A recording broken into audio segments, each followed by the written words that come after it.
It all began when the Goblin chief died. Then, 2 soldiers who were present at the time of the leader's death started a battle to decide who would be the new owner of the weapon. Enraged, one goblin jumped on the other who was holding the club, claiming that he would be the new chief. Apparently, being the 2 strongest soldiers, they began fighting for the weapon. While the other goblins watched and shouted, cheering on the fight, the soldiers involved exchanged punches and bites. At that moment, one of the little monsters remembered that the chief had left some captives untouched, and they decided to go get them. But the goblins remembered that the guardian of the prisoners was about to return. To everyone's surprise, the monster they were referring to appeared. It was a goblin completely different from the others. Everyone stopped and stared at the mysterious figure walking past them, commenting on how much he resembled a human by the way he dressed. So, with the intention of finding the former chief's captives, the goblins decided to follow the guardian. Then, one of the little monsters said that some of the tribe's strongest men had already gone, and that once they started fighting, they would take the opportunity. Upon hearing what that goblin had just said, the guardian became apprehensive. At that moment, the young man rushed towards the captive, as he was hearing cries for help. Worried about what they might do to the victim, our protagonist quickly headed in the direction of the screams. Then, the boy spotted the cave where the captive was. Upon arriving at the place where the cries for help were coming from, the guardian found goblins attacking a young woman. At that moment, one of the little monsters stared fixedly at the captive. Meanwhile, the woman became increasingly desperate, believing that this would be her end. Terrified, the girl started screaming for help, begging to be rescued. Without intending to harm the prisoner, the guardian ordered the goblins to release her. Then, apparently, the group leader released the woman and told the young man that the chief was dead, and therefore, that captive would belong to him. Afterward, the strongest goblin told the boy that if he dared to take the woman, there would be serious consequences. Quickly, the group leader ordered the others to attack the guardian and kill him. Obeying the order, the goblins attacked the young man so they could keep the woman. Our protagonist became desperate, being ambushed by so many little monsters at once. In disbelief at seeing his life being taken by those horrible, low-level goblins, the boy became determined not to die at that moment.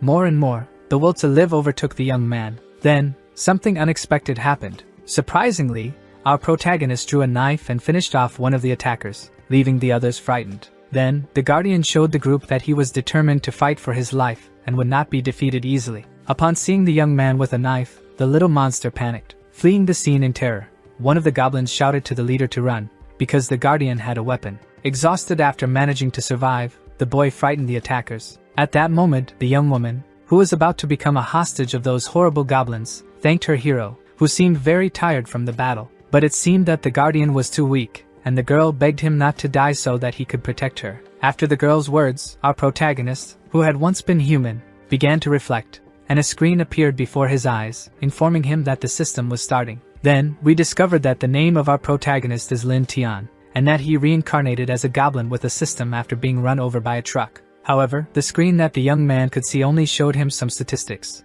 not seeming to have other, more advanced functions that were really useful. Nonetheless, after the words of the girl he saved, the boy began to gain a better understanding of the place where he had reincarnated. At that moment, the young man started studying that world created by gods, where there were many powerful monsters. Our protagonist emphasized that humans had conquered their place on that continent using their strength. However, the goblin into which the boy reincarnated was the weakest and filthiest monster in that world. Then, Lin Tian said that his stats were so low that, even among goblins, he could easily be finished off. Looking at the girl, the young man remembered that, in that world, there was a way to become stronger, which was by creating new life with the girls. Our protagonist stated that goblins had the ability to gain strength after mating and constantly reproducing, but he didn't have any females, and that's why they kidnapped girls. Reflecting on the cruel life in that place, the boy said that he used to be human and that doing such things to become stronger was truly despicable. Then, the girl interrupted him, saying that after spending a few days with her guardian,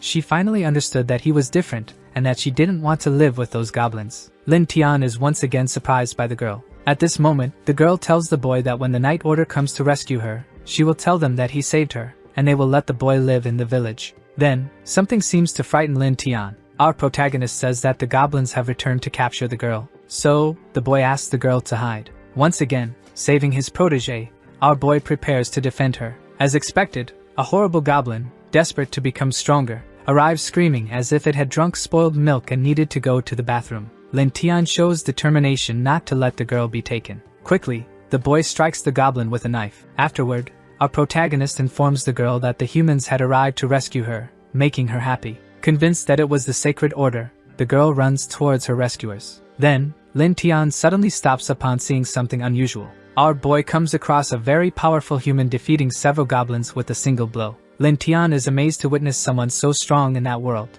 Next, the supposed hero who came to rescue the girl becomes irritated upon realizing that those filthy creatures had torn his Sacred Order uniform. At that moment, Lin Tian sees the surprising stats of Loder. Our boy wonders if that powerful man is really human, as it's the first time he has seen such high stats since arriving in that world. Excited, the girl runs towards her savior, calling him captain, while Lin Tian is impressed that they handled the group of goblins so easily. Then, something terrifying leaves our boy horrified. It seems the man is not there to save her. Lin Tian acts quickly upon seeing that Loder was about to finish the girl, saving her again. Like a true hero, the boy grabs the girl, pushing her away from the captain. Not understanding what was truly happening, our boy wonders why the Sacred Order came if it wasn't to rescue the imprisoned people. Irritated, Loder says it's a disgrace that a goblin managed to dodge his powerful attack. Then, as promised, the girl informs the captain that the little monster had protected her. Unexpectedly, Loder becomes furious at the girl's claims, believing she was lying and trying to make a fool of him,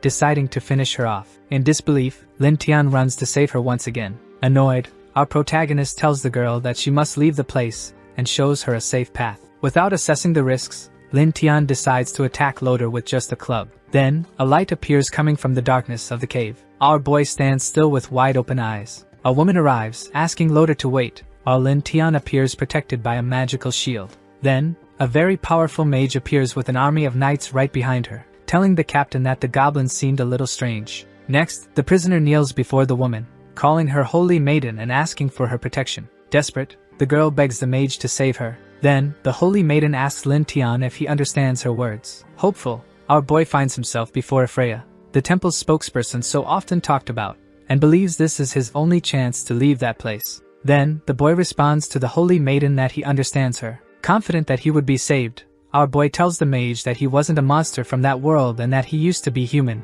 reincarnated after an accident. Loder tells the maiden that Lin Tian seems smarter than the others, and the mage replies to her ally that the goblin could be a gift from the Sacred Mother. Then, Freya asks Kelia if the boy really didn't hurt her, and the girl responds that, besides not harming her, he also protected her and gave her food. As expected, the holy maiden tells the girl that, because Lin Tian is so special, they will take him to the village first and study him thoroughly before making a decision. Smiling and exuding confidence, the mage asks the boy if he is willing to go with her to the village. Believing it to be his only hope for salvation, the boy responds to the saint that he will accompany them. After Freya frees him from the magical shield, Lin Tian says that finally someone will listen to him, and he will be able to prove his innocence. Leaving the cave, the mage orders Loder to follow her. Walking with his supposed rescuers, Lin Tian thanks his savior for her kindness, saying he will properly repay her. However, something unexpected happens. Out of nowhere, Loder strikes Kelia's stomach with his sword. Realizing this, Lin Tian quickly looks back and sees his protege being finished off by the captain, leaving him in despair. Our protagonist, with the vision of a goblin, sees Kelia lifeless on the ground. Lin Tian is incredulous in front of his friend, killed by the one she believed was her savior. Then, the boy falls into despair, not understanding what was happening. Sarcastic and dark, the holy maiden looks at Lin Tian and says that when they reach the village, he better reward her well. A week later, in the village, the church bell rings to gather the citizens. Loder, next to the holy maiden, appears, giving a speech to the villagers, saying that the goblins' attack caused a lot of damage to that peaceful town. The captain tells the people that the little monsters used stealth attacks and cruelly massacred 30 residents of the village. Outraged, the villagers begin shouting that goblins are despicable and that humans and those horrible monsters are mortal enemies. Using images of the people who were killed, Loder says that the Sacred Order, in the name of the temple, purified the little monsters, avenging the village residents. Taking the lead in the speech, the holy maiden asks the villagers to continue praying devoutly to the temple. Reinforcing her words, the mage says that the temple will always protect its faithful followers, and the villagers begin praising the knights of the Sacred Order. At that moment, we see a sort of laboratory mixed with a dark library. Then, the holy maiden says that the sermon was a success, and that the villagers remain fools. Freya says that now the villagers will pray even more devoutly and offer more tributes to the temple. Next, we finally discover what happened to Lin Tian, who appears imprisoned with a muzzle, calling for the mage. Then, the holy maiden looks at her prisoner without showing any compassion. Our protagonist, now missing one eye and full of rage, calls Freya a wretch. At that moment, the holy maiden stares at Lin Tian, imprisoned on a wall covered with experiment marks. Ephraia says she's impressed by the boy's vitality, seeing that he's still alive, and believes that's why the temple cannot eradicate the goblins from the continent. Then, the Holy Maiden decides to inject a more potent poison into Lin Tian to evaluate the results. Our protagonist seems unable to bear the constant suffering from the experiments any longer. Desperate, Lin Tian remembers that the Sacred Order deceived everyone and killed Kelia,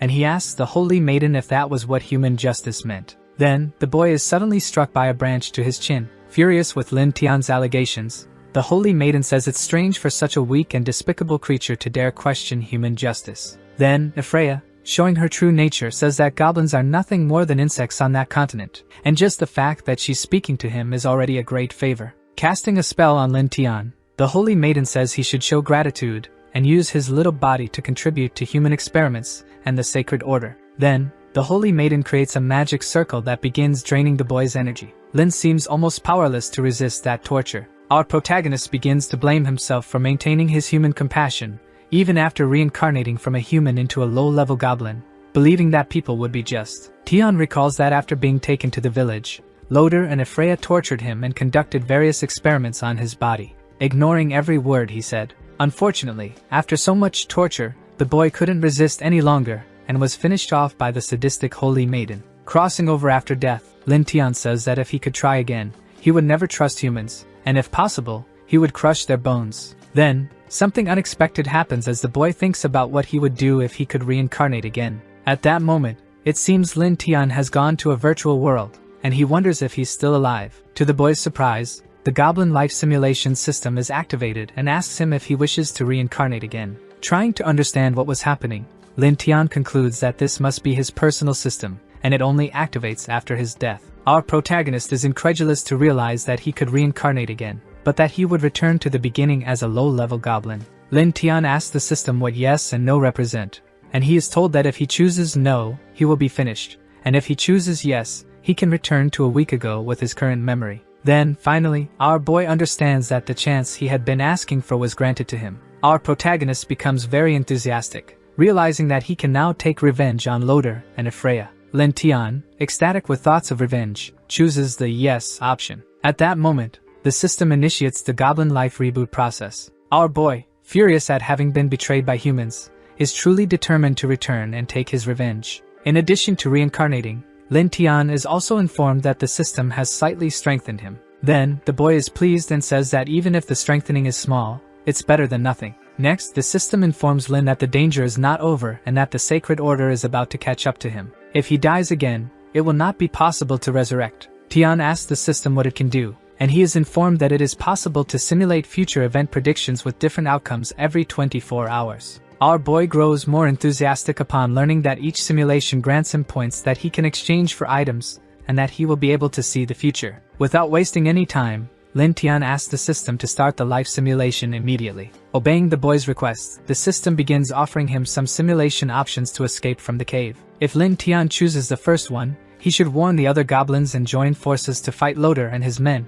which would earn him 10 points. In the second option, the boy should abandon the other little monsters and escape, which would earn him 5 points. If he chooses the last one, he would have to hide in the cave and pray that Loder and his men don't find him. But unfortunately, this option wouldn't grant him any points. Lin Tian stands still, trying to choose the best option. Cautiously, our boy analyzes the first option, convinced that even with all the goblins, they wouldn't be able to face Loder alone, and that escaping would be the best choice. Even after a quick analysis, Lin Tian decides to test all the options and pick the one that gives him the most points in order to try to acquire a weapon from the exchange shop. Unfortunately, after testing the first option, both he and the goblins were easily defeated by Loder, earning him 10 points. As expected, after conducting his analysis, Lin Tian concludes that he cannot trust the little monsters to survive, but he is pleased with the points earned. Confident, our boy asks the system to open the exchange shop. Lin Tian then comes across several powerful weapons available, but they require many points to acquire.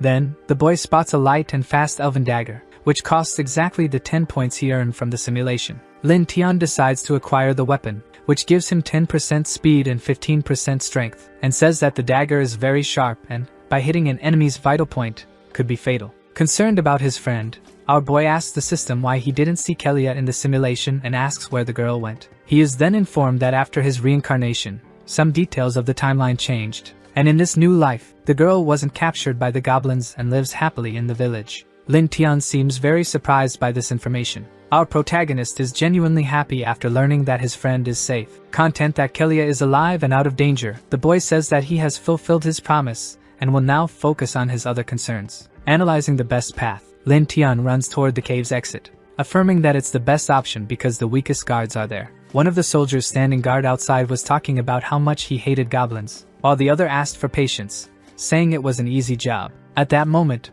our boy hears voices of people talking near where he was. Lin Tian then discovers that Loder's plan was indeed to eliminate all the girls who had been kidnapped and were in the cave, and that was the mission of the two guards. Our protagonist becomes more certain that his revenge is justified upon seeing that the Sacred Order is willing to kill innocent people to maintain its influence. With this information, the boy believes that his only choice is to fight, because if they do this to humans, imagine what they would do to a simple goblin. Preparing a trap for the guards, our boy imitates the voice of a girl and asks for help from inside the cave. Obeying Lord Loder's orders, the soldier prepares to finish off the supposed girl who was about to escape captivity. Like a treacherous rat, smiling, the guard says that the girl can come out without fear and that he is there to take her back to the village. Then, to the surprise of the nice soldier, our boy strikes him with his super dagger. Filled with hatred against humans, Lin Tian hits the guard without showing compassion, saying that from that moment on, it would be the goblin's revenge. At that moment, the soldier struck by the boy begins trembling in pain.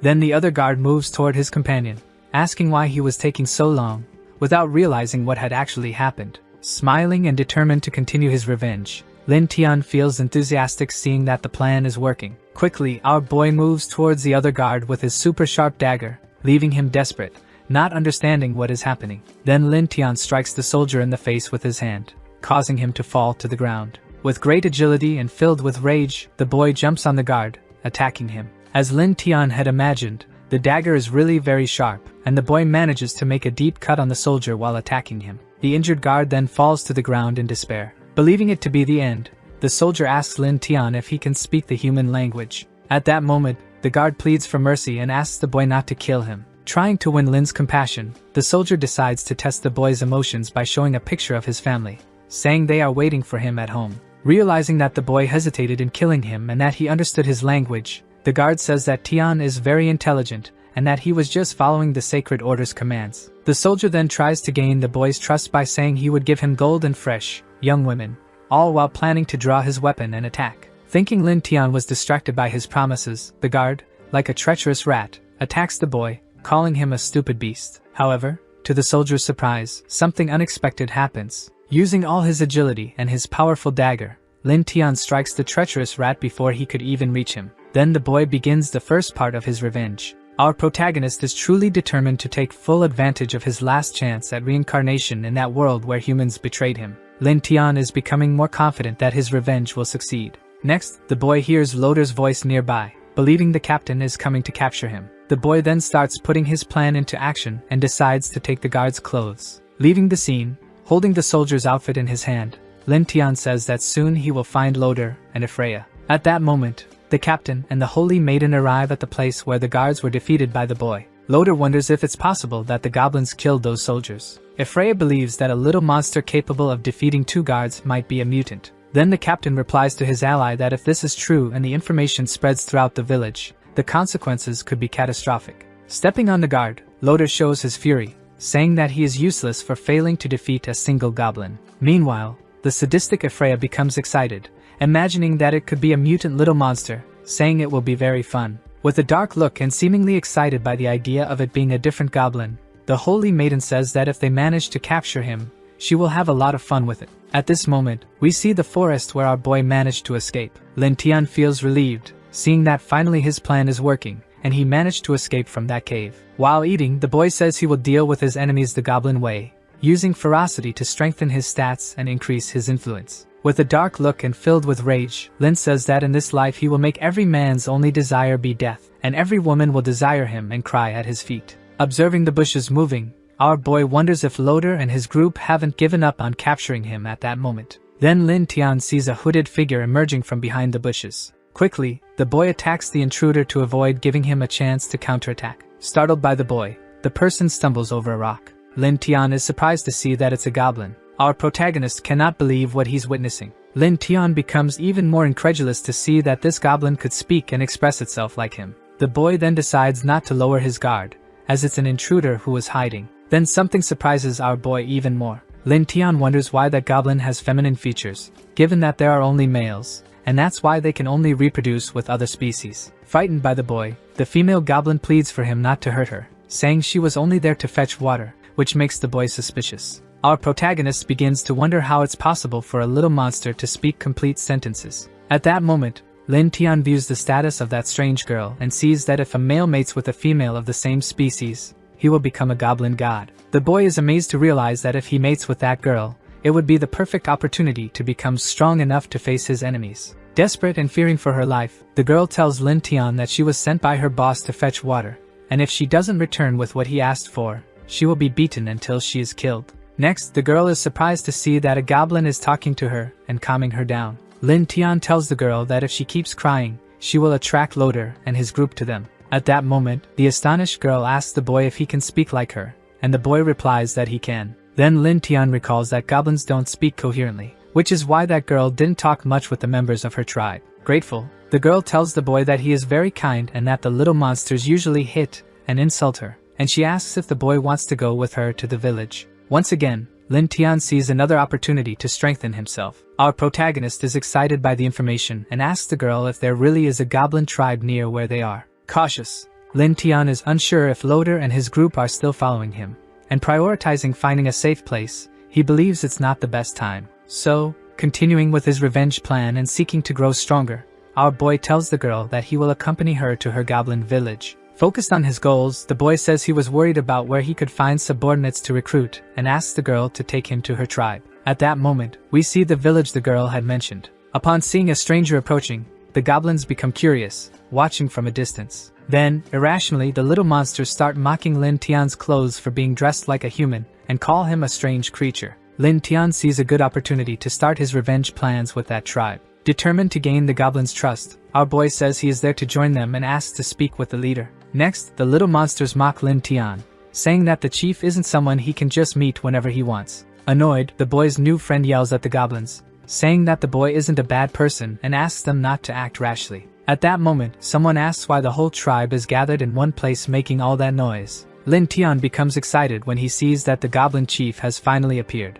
Then the leader arrives, furious, asking who was making all that noise in his tribe. Our protagonist quickly checks the stats of the little monster's leader. Lin Tian seems surprised after seeing the leader's stats, realizing there is a high-level goblin in that tribe. At that moment, the chief asks the girl if she brought the stranger, and the girl replies that she brought the boy to the village because he had nowhere else to go. Next, the leader is very pleased and thanks the girl. Surprisingly, the chief orders the goblins to finish off Lin Tian and eat him, leaving the girl desperate as the little monsters advance toward the boy. Quickly, our protagonist draws his dagger. Then Lin Tian shows his knife to the leader and the goblins, saying that he knows how to make weapons like that and that if they let him join the tribe, he could make them all stronger. Interested in what the boy just said, the chief orders them not to attack. Next, the leader walks toward our boy. Ambitious and thinking of getting stronger, the chief says Lin Tian doesn't seem to be lying and asks him what kind of weapons he knows how to make. Putting his plan into action, the boy tells the leader that if they find ore, he can make simple iron weapons and, with time, create something more powerful. To convince him, the boy tells the chief that with those daggers, they could defeat monsters and even humans. After Lin Tian's statements, all the goblins become happy, saying they'll have meat and won't need to hide in the forest anymore, and that they prefer fresh elves for their meals. Ambitious, the leader tells the boy that he will give him a chance, and orders them to find iron ore in 3 days to make the weapons. If he fails, he will be finished. Pointing to the girl, the chief says that she will go with him, and if Lin Tian doesn't succeed, she will also meet the same end. Then the leader leaves after giving his orders. Lin Tian hugs the girl and says that the old man is very cruel for not sparing even his companions, and that he will need to make some weapons to buy time and get stronger. At that moment, our boy heads toward his goal. Accompanied by some goblins and his new friend, the boy walks in search of iron ore as he was ordered. Then the girl asks them to wait, and says she is very tired after walking all day. Irritated, one of the little monsters kicks the girl. Furious, the goblin hits the girl, calling her ugly and says that if she doesn't find ore, he will finish her off, while the female goblin says she will stop complaining. Irrational, the other goblins also start hitting the girl, calling her lazy, laughing, and saying they will finish her off. Unexpectedly, our boy throws a rock at the head of one of the little monsters who was kicking the girl. Defending his new friend, Lin Tian tells the goblins that he brought them to find iron ore, not to fight. Irritated with the little monsters, our boy says that he has already explained what they should be looking for, and if they want to live, they should start obeying him. Otherwise, they will all be finished by his dagger. When threatened by Lin Tian, the little monsters tremble with fear. The goblins then move away from the girl, saying the boy will finish them with the iron weapons, and they threaten him, saying that when he finishes, the boss will not forgive him. Lin Tian becomes apprehensive, knowing that the little monsters are right. Even if he completes the task in 3 days, it will only be a matter of time before he is finished. Looking at the girl, our protagonist recalls that if a male goblin mates with a female of the same species, he will become a legendary divine goblin. Seeing his new friend trembling with fear, our boy asks her not to cry, calling her Moon. Lin Tian decides to approach the girl to calm her down. Our protagonist holds Moon's face and asks if she wants to stay with him, saying that if she accepts, he will protect her, give her food, a warm place to live, and she will no longer be hurt. Determined to get stronger, Lin Tian tells the girl that he always keeps his promises, but they are too weak to fight, and he begs her to help him get stronger. Excited by the chance of no longer being hurt by those hideous little monsters, Moon asks the boy how they could improve themselves. Lin Tian informs the girl that if she is willing to have children with him, it will make him stronger, and he will fulfill his promise to protect her. Confused and embarrassed, Moon tells the boy that she has never mated with a male. Determined to convince her, our boy tells the girl that if she accepts, she won't need to worry, he will take care of everything. Then something unexpected happens. Quickly, Lin Tian approaches and kisses Moon. Then, our protagonist holds the girl's hands with the intention of initiating an intimate moment. Willing to help her friend get stronger, Moon begs Lin Tian to let her have his babies. As they try to have children, the system informs the reincarnated one that they will have 7 children, and this will increase his level limit. It is then also informed that due to the level limit increase, the boy received +9 attack, +100 health, and +10 defense in his stats. Then Lin Tian appears with a completely different physique. After the enhancements, our boy checks his strength status. Excited and muscular, the boy says that not only has he leveled up, but he has also changed his physical form, and now they have a better chance of defeating the Goblin Priest. Shortly after, Lin Tian gets rid of the clothes that no longer fit him. Our protagonist comforts his new companion and tells her that she now belongs to him, and he will protect her as promised, while Moon, with a loving gaze, calls him gentle. At that moment, the couple becomes alert as they hear the goblins' cries for help while searching for iron ore. Then a huge magic wolf appears, attacking one of the little monsters running desperately, holding something in its arms. Lin Tian is surprised to see that the goblins managed to find iron ore, but the boy is also worried as they have encountered trouble. Fulfilling his promise to protect his companion, our boy asks her to wait, while he heads toward the magic wolf. At that moment, the massive beast is about to devour a little monster. Meanwhile, our boy quickly rushes toward the beast. Demonstrating his agility and strength with his very sharp dagger, Lin Tian attacks and strikes the wolf's neck, saving the goblin holding the ore. After being saved, the little monster stops and looks desperately. Then we see that Lin Tian managed to defeat the wolf with just one blow from his powerful dagger. At that moment, we see that our protagonist absorbed the magical power of the beast after defeating it, and congratulates the goblin for finding the ore. Lin Tian tells the little monster that the quality of the material is good and orders them to find more, informing them that when they return, they will forge the weapons. After finding all the ore they needed, the group returns to the village. Upon arriving at the tribe, the goblins are amazed to realize that Lin Tian really made an effective weapon. At that moment, our boy demonstrates how his creation is capable of defeating even beasts. Then Lin Tian presents to the leader, and the goblins a spear made from iron ore that was collected in the forest. Excited, one of the little monsters, now looking different after becoming stronger from the hunt, tells the tribe that he saw the boy defeat a magic wolf, saving them. Next, in an attempt to win the goblins' trust, Lin Tian raises the spear and asks if they want that powerful weapon, and everyone shouts that they do. At that moment, the tribe's chief appears concerned about the boy's success. Taking control of the situation, the leader strikes his staff on the ground. Then the priest tells Lin Tian that he indeed did not lie. The chief praises him for truly being able to make iron weapons. Trying to prove that the boy is not a hero, the leader tells Lin Tian that if he wants to stay in the tribe, it won't be easy, and he will have to make 50 more of those spears in just 2 days. After the chief demands an almost impossible quantity of weapons in such a short time, the goblins begin to say how much worse he is, comparing him to humans. Next, Lin Tian seems pleased to realize that his plan to win over the little monsters is working. To the leader's surprise, our boy manages to deliver the 50 spears as ordered. Lin Tian informs the chief that all the weapons were made and delivered on time,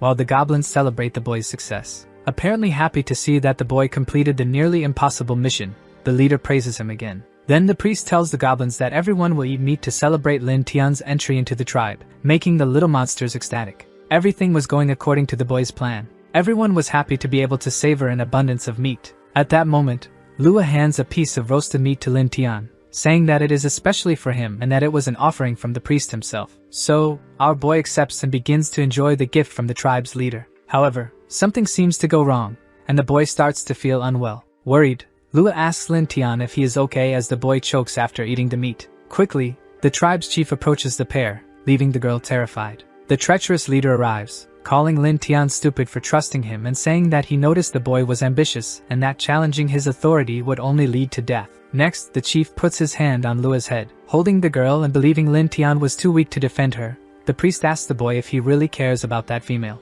Realizing that the boy cared for Lua, the leader tells him to enjoy watching her neck being cut, calling her a traitor. Determined to kill the girl to teach Lin Tian a lesson, the chief says he will do it to ensure the boy no longer boasts in his presence. It seems that Lua's end has truly arrived, facing the sharp claws of the tribe's priest. However, unexpectedly, Lin Tian rises and quickly strikes the chief's arm, leaving everyone surprised and saving his companion. At that moment, the leader, who was so confident, appears terrified, trying to understand how the boy, weakened by the poison, managed to do that. Sarcastically, our protagonist mocks the old man, calling him stupid and treacherous for falling into his trap. Lin Tian tells the priest that he already knew he would poison him, and that he was just playing along with his act, making him believe it. Realizing he was deceived by the boy, the old man becomes furious. Missing an arm and determined to finish off Lin Tian, the leader charges at the boy while our boy prepares to defend himself. Showing great agility, the boy manages to dodge the old man's attack easily and delivers another blow to the tribe's chief. It seems that the reign of the tyrannical leader of that goblin tribe has come to an end,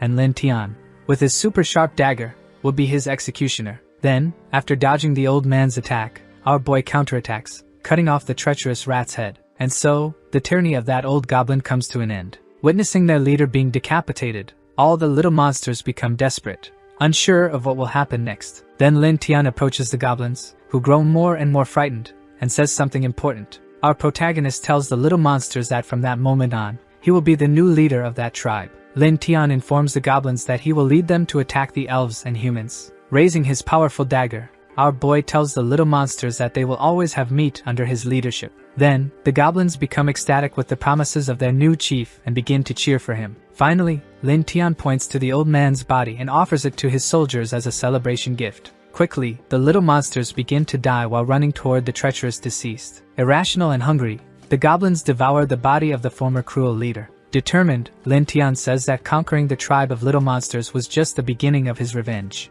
Next, he will make the elves breed a stronger generation for his tribe. However, something seems to be watching them stealthily, hidden in the bushes. Then we see a beautiful elf spying around the forest, surprised to witness all those events. At this moment, a fascinating structure appears in a tree, with many goblins hanging as a warning to intruders. A girl is happy to see that her princess has returned home. Then, we discover that the spy is actually an elven princess, and the girl tells her to wait because her matriarch is busy, but the young princess says she has an urgent report. Next, the princess opens the door to her mother's chambers, saying she has something important to report about the eastern magical forest, and she is met with something unexpected. Upon entering, Cassandra sees the queen being flirted with by several male elves. At that moment, the princess is extremely embarrassed to witness that scene of her mother in mischief while danger is approaching. Then, before Cassandra can leave the room, the queen asks her to wait and tell her what was so urgent that made her enter like that. Once again, the princess tells her mother that she has an important report about the goblin tribe in the forest. Curious and arrogant, the queen asks her daughter what could be so urgent about weak and dirty creatures, referring to the little monsters. Next, the princess informs her mother that she found a large black bear devoured in the magical forest, and doesn't believe goblins killed it. Cassandra also tells the queen that a few days ago, she saw the former leader of the little monsters tribe being finished off by a mysterious young man, and wonders if this might be related. It seems that the princess's mother only paid attention to the mention of a new village leader. Arrogantly, the queen orders her daughter to take some elf soldiers and organize an operation to deal with any possible danger, and she tells her not to kill them all at once. While stroking a male elf, the seductive and beautiful elf leader tells Cassandra that goblin hearts are valuable ingredients for potions used in the tribe. Once again, the princess is very embarrassed by her mother and replies that she understands the importance of keeping some little monsters alive. Then the mischievous queen tells her daughter that she has worked hard lately, and will reward her with an elf to satisfy her, or if she prefers, she can choose even more. Next, the princess, extremely embarrassed by her mother's suggestive proposals, leaves the room, saying that she will investigate during the night and report back if anything happens. Planning the attack, the goblins, using branches as a reference, create a map and inform Lin Tian that the Forest of 1,000 Wonders has around 30 tree houses. Pleased with the good work of his best soldier, the new leader says that when they conquer the elves, he will be rewarded with 2 elf girls, making him euphoric. Excited by the chief's promises, Lin Tian's right-hand man informs him that he will order the other goblins to prepare their weapons. Then the new tribe leader begins executing his attack strategies. Following the information provided by his right-hand man, Lin Tian calculates that there are 2 elves in each house, and a total of 70, including 10 who are in the mines. In order to make his tribe stronger, our boy tells the goblins that from now on, they will hunt in the magical forest, making everyone jump for joy. This way, Lin Tian is able to increase his attributes more quickly and gain a wider variety of acquired skills. Likewise, the goblins become stronger by carrying out hunts in the magical forest. Tirelessly, Lua and Lin Tian hunted magical monsters, accumulating different abilities and gradually increasing their strength. At this point, the goblins use group attacks to capture larger beasts, and collectively gain status. With the little monsters devouring ability, the tribe gained many abilities, raising their overall level to 18 and their total power to 250. Strategically, Lin Tian conducts an analysis and concludes that each elf has about 200 strength. Thus, our protagonist states that the total power of the goblin tribe has already surpassed that of the elves overall. Being cautious because they are invading enemy territory, Lin Tian decides to use the system to simulate an attack and analyze the results. After the boy's request, the goblin life simulation is initiated. Our boy leads the goblin army, which has had a great increase in strength, to attack the elves with great confidence in the success of the attack. Due to Lin Tian's overconfidence, the group of little monsters falls into an ambush, and all are trapped in a snare, being finished off. Our protagonist is captured by the matriarch of the elves and hanged in the Forest of 1,000 Wonders as a warning to the other goblins. Summarizing, the system informs that Lin Tian thought he had everything under control, but in reality, he was in the palm of his enemy's hands. In disbelief, the boy cannot believe this outcome after the simulation's information. At that moment, Lin Tian realizes that the goblin tribe was being monitored all the time, and for this reason, the elves were able to set the ambush. Strategically, the new leader tells the soldiers that the little monsters have keen hearing and smell and asks everyone to focus on finding clues about the spy. Soon after, the boy is able to detect something hidden in the forest. Using his magical power, our boy finds the spy behind a tree. On a beautiful moonlit night, without realizing that her location was identified, the princess and her soldiers retreat quickly, intending to inform the matriarch about a possible attack. Then, several glowing arrows fly toward the fugitives. Surprisingly, one arrow hits the princess squarely in the buttocks. Cassandra then screams in desperation, unable to believe she was captured. Shortly after, she falls to the ground. Our beautiful princess is frightened to realize that she is paralyzed by the arrow, as are her soldiers, while the goblins praise Lin Tian for hitting an elf. Concerned, our boy wonders if the prisoner's body looks strange due to the poison. Sarcastically, Lin Tian tells the princess that he didn't think it would be so easy to capture them. Happy that the plan is going better than expected, our boy tells Cassandra that they arrived at just the right time. Then, the new goblin leader orders that all the elf prisoners be brought to him at the tribe. At the village, one of the little monsters yells to throw water on the elf, announcing that the boss had arrived. At this moment, we see Cassandra completely debilitated. Lin Tian approaches the princess. Our boy says that apparently, goblin body fluids have a special paralyzing and arousing effect on females, increasing their chances against the elves, which is a matriarchal society. Furious and very weak, the princess asks how filthy creatures dare capture her, and even plan to attack the elven tribe. Cassandra tells Lin Tian that without the matriarch's mercy, all the goblins would have already been exterminated by the elves, and if they harm her, her mother will not forgive them. Sarcastic and confident in his power, our boy mocks the princess. Then the reincarnated one throws Cassandra to the ground, saying that he found it interesting she talked about mercy. Lin Tian then tells the princess that the elves she speaks of and those her subordinates talk about seem very different, and that her soldiers are stupid but don't lie. At this moment, the boy tells Cassandra that her tribe could have exterminated all the goblins in the forest, but there are still many alive, and he believes it is not due to mercy. Confident in victory,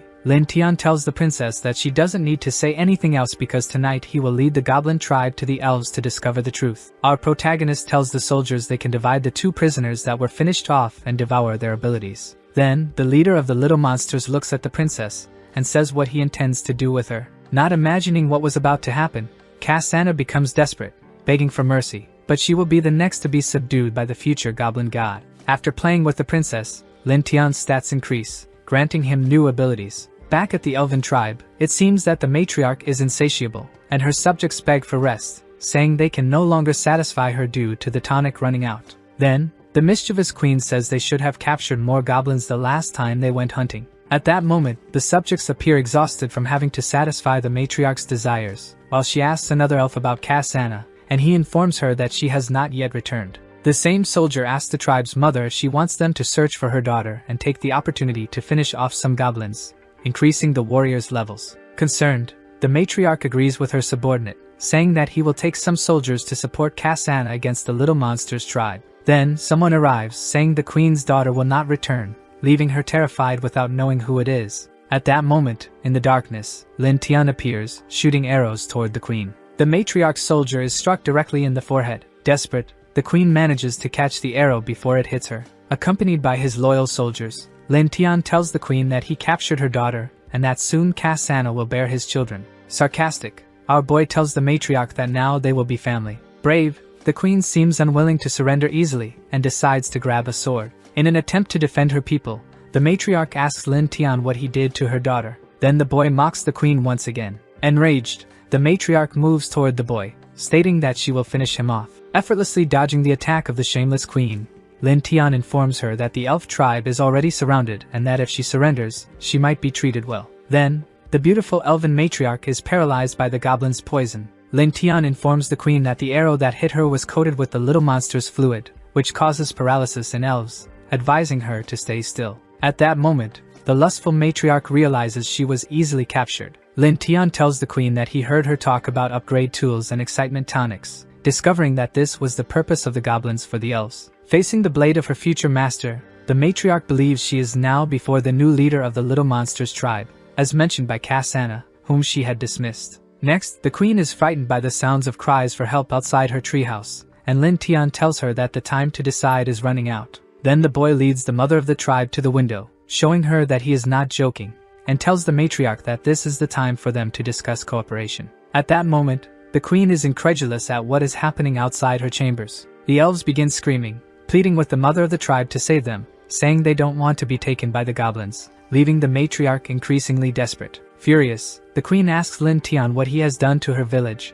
and the boy informs her that, at that moment, the little monsters are no longer weaker than the elves. Our boy tells the matriarch that when her tribe was strong, they would kill the goblins, and it's only natural that the little monsters would seek revenge when they became stronger. Then Lin Tian says that he needs more strong goblin warriors, which is why he still needs the elves, and what will happen to them after they are used depends only on the attitude of the tribe's mother. Finally, the shameless queen surrenders, begging for mercy, asking that her children be spared and allowed to live. The matriarch definitively kneels before Lin Tian. Our beautiful queen agrees to stay and let her elf women bear children with the goblins, thus strengthening them. Now in the village of the little monsters, Cassandra is devastated to see that even her mother was captured by the goblins, while the queen apologizes to her daughter for not believing in the possibility of their defeat. At that moment, the matriarch informs her that only women and defenseless children remain to preserve the elf lineage. Then the queen says that all the elf women have already played with the goblins. Calming her daughter, the matriarch says that from that moment on,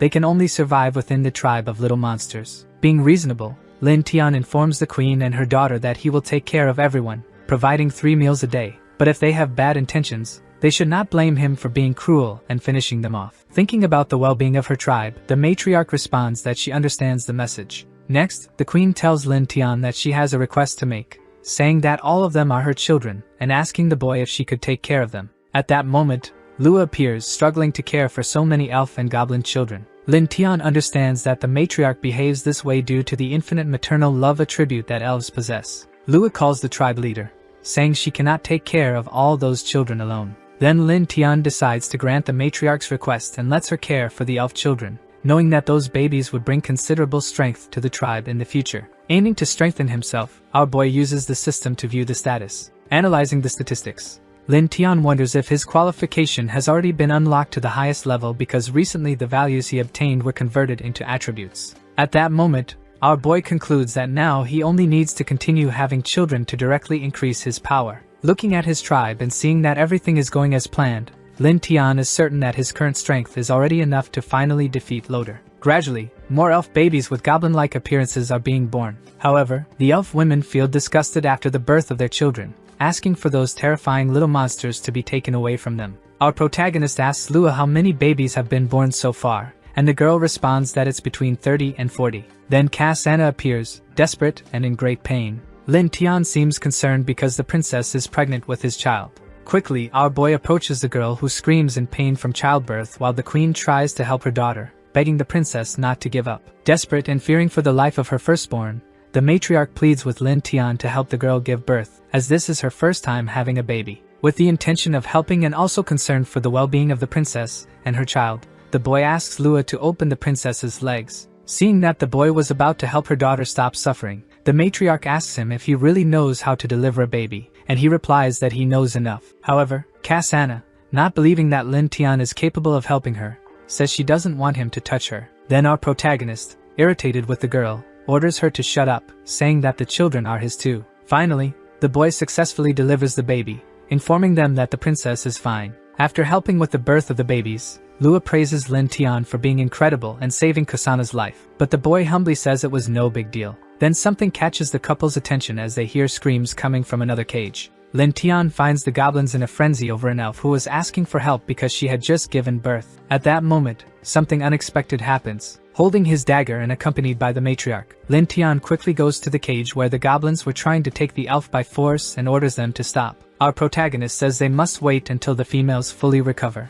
Otherwise, they will face the consequences. At that moment, the boy orders that from now on, each elf will receive an extra portion of fruit, beyond the usual amount. Impressed by Lin Tian's actions, the matriarch says he really is different from common goblins, and he replies that the better they behave, the better their treatment will be. Once again, our boy decides to use the simulation to visualize how his revenge plan would unfold after that moment. Then, he is informed that after much effort, Lin Tian conquered the tribe of elves and impregnated all the elf women, who gave birth to goblins with stronger attributes. Next, seeing the increase in the village members, the boy decides to seek revenge against Loder and the others, and he infiltrates Bright Town alone and locates the group. After the simulations, the system offers 3 options to our protagonist, each with different scores evaluated after completion. Lin Tian wonders if he really found them and recalls that his current strength is nearly the same as Loder's, and he cannot underestimate his companions. Believing that his current attributes allow him to easily defeat Loder, our boy decides to test option 1 of the simulation, which is to act alone against the enemies. Then, the system informs him that Lin Tian finally finds Loder and almost finishes him off, but at that moment, the captain's master appears. Unfortunately, the human sword saint saves Loder, and the boy is finished off by his enemy's savior, after which the group returns to the capital and is never seen again. In summary, when facing the sword saint, there was no chance of escape, and Lin Tian realizes he will need to be more cautious from that moment on. At this moment, the boy is perplexed by the information obtained from the simulation, trying to understand why such a powerful force would appear in such a small place. Then Lin Tian looks at the matriarch and is increasingly convinced that he needs to hurry with his maximum strengthening. Our protagonist sees no other way and decides to act. Lin Tian informs Lua that he needs to go to human territory for a few days, and she will be responsible for the tribe, but the queen is worried in case the boy gets killed. Then the leader tells the matriarch that she knows about his feud with the humans, and unexpectedly, the elf mother informs the boy that she could cast a stealth spell on him. Satisfied, Lin Tian tells the queen that this is exactly what he was hoping she would say, and he is excited about his allies' spontaneous help. Our boy tells the matriarch that he didn't expect her to care about his safety, and she says she is only afraid that if he dies, the goblins will be left without a leader. Thinking about the welfare of her people, the queen reminds Lin Tian that all his children are in that village and that if he returns alive, everyone will be safe. Lua, accompanied by the matriarch, tells our protagonist that she will take good care of the tribe in his absence while the boy heads toward his goal. Now in Bright Town, the people walk calmly as some soldiers patrol the area. It seems to be a patrol team ensuring the security of the area. Upon witnessing so many soldiers guarding the city, Lin Tian wonders if the Sword Saint has already arrived. However, our boy remembers that he spent the entire day gathering information and heard no news about her. Our protagonist finds all this patrolling strange. Then, Lin Tian notices that some people are heading to the same place. Quickly, the boy goes there. Then he finds people looking at the ranking of adventurer teams in the Bright City. At this moment, we see that Loder is at the top of the leaderboard.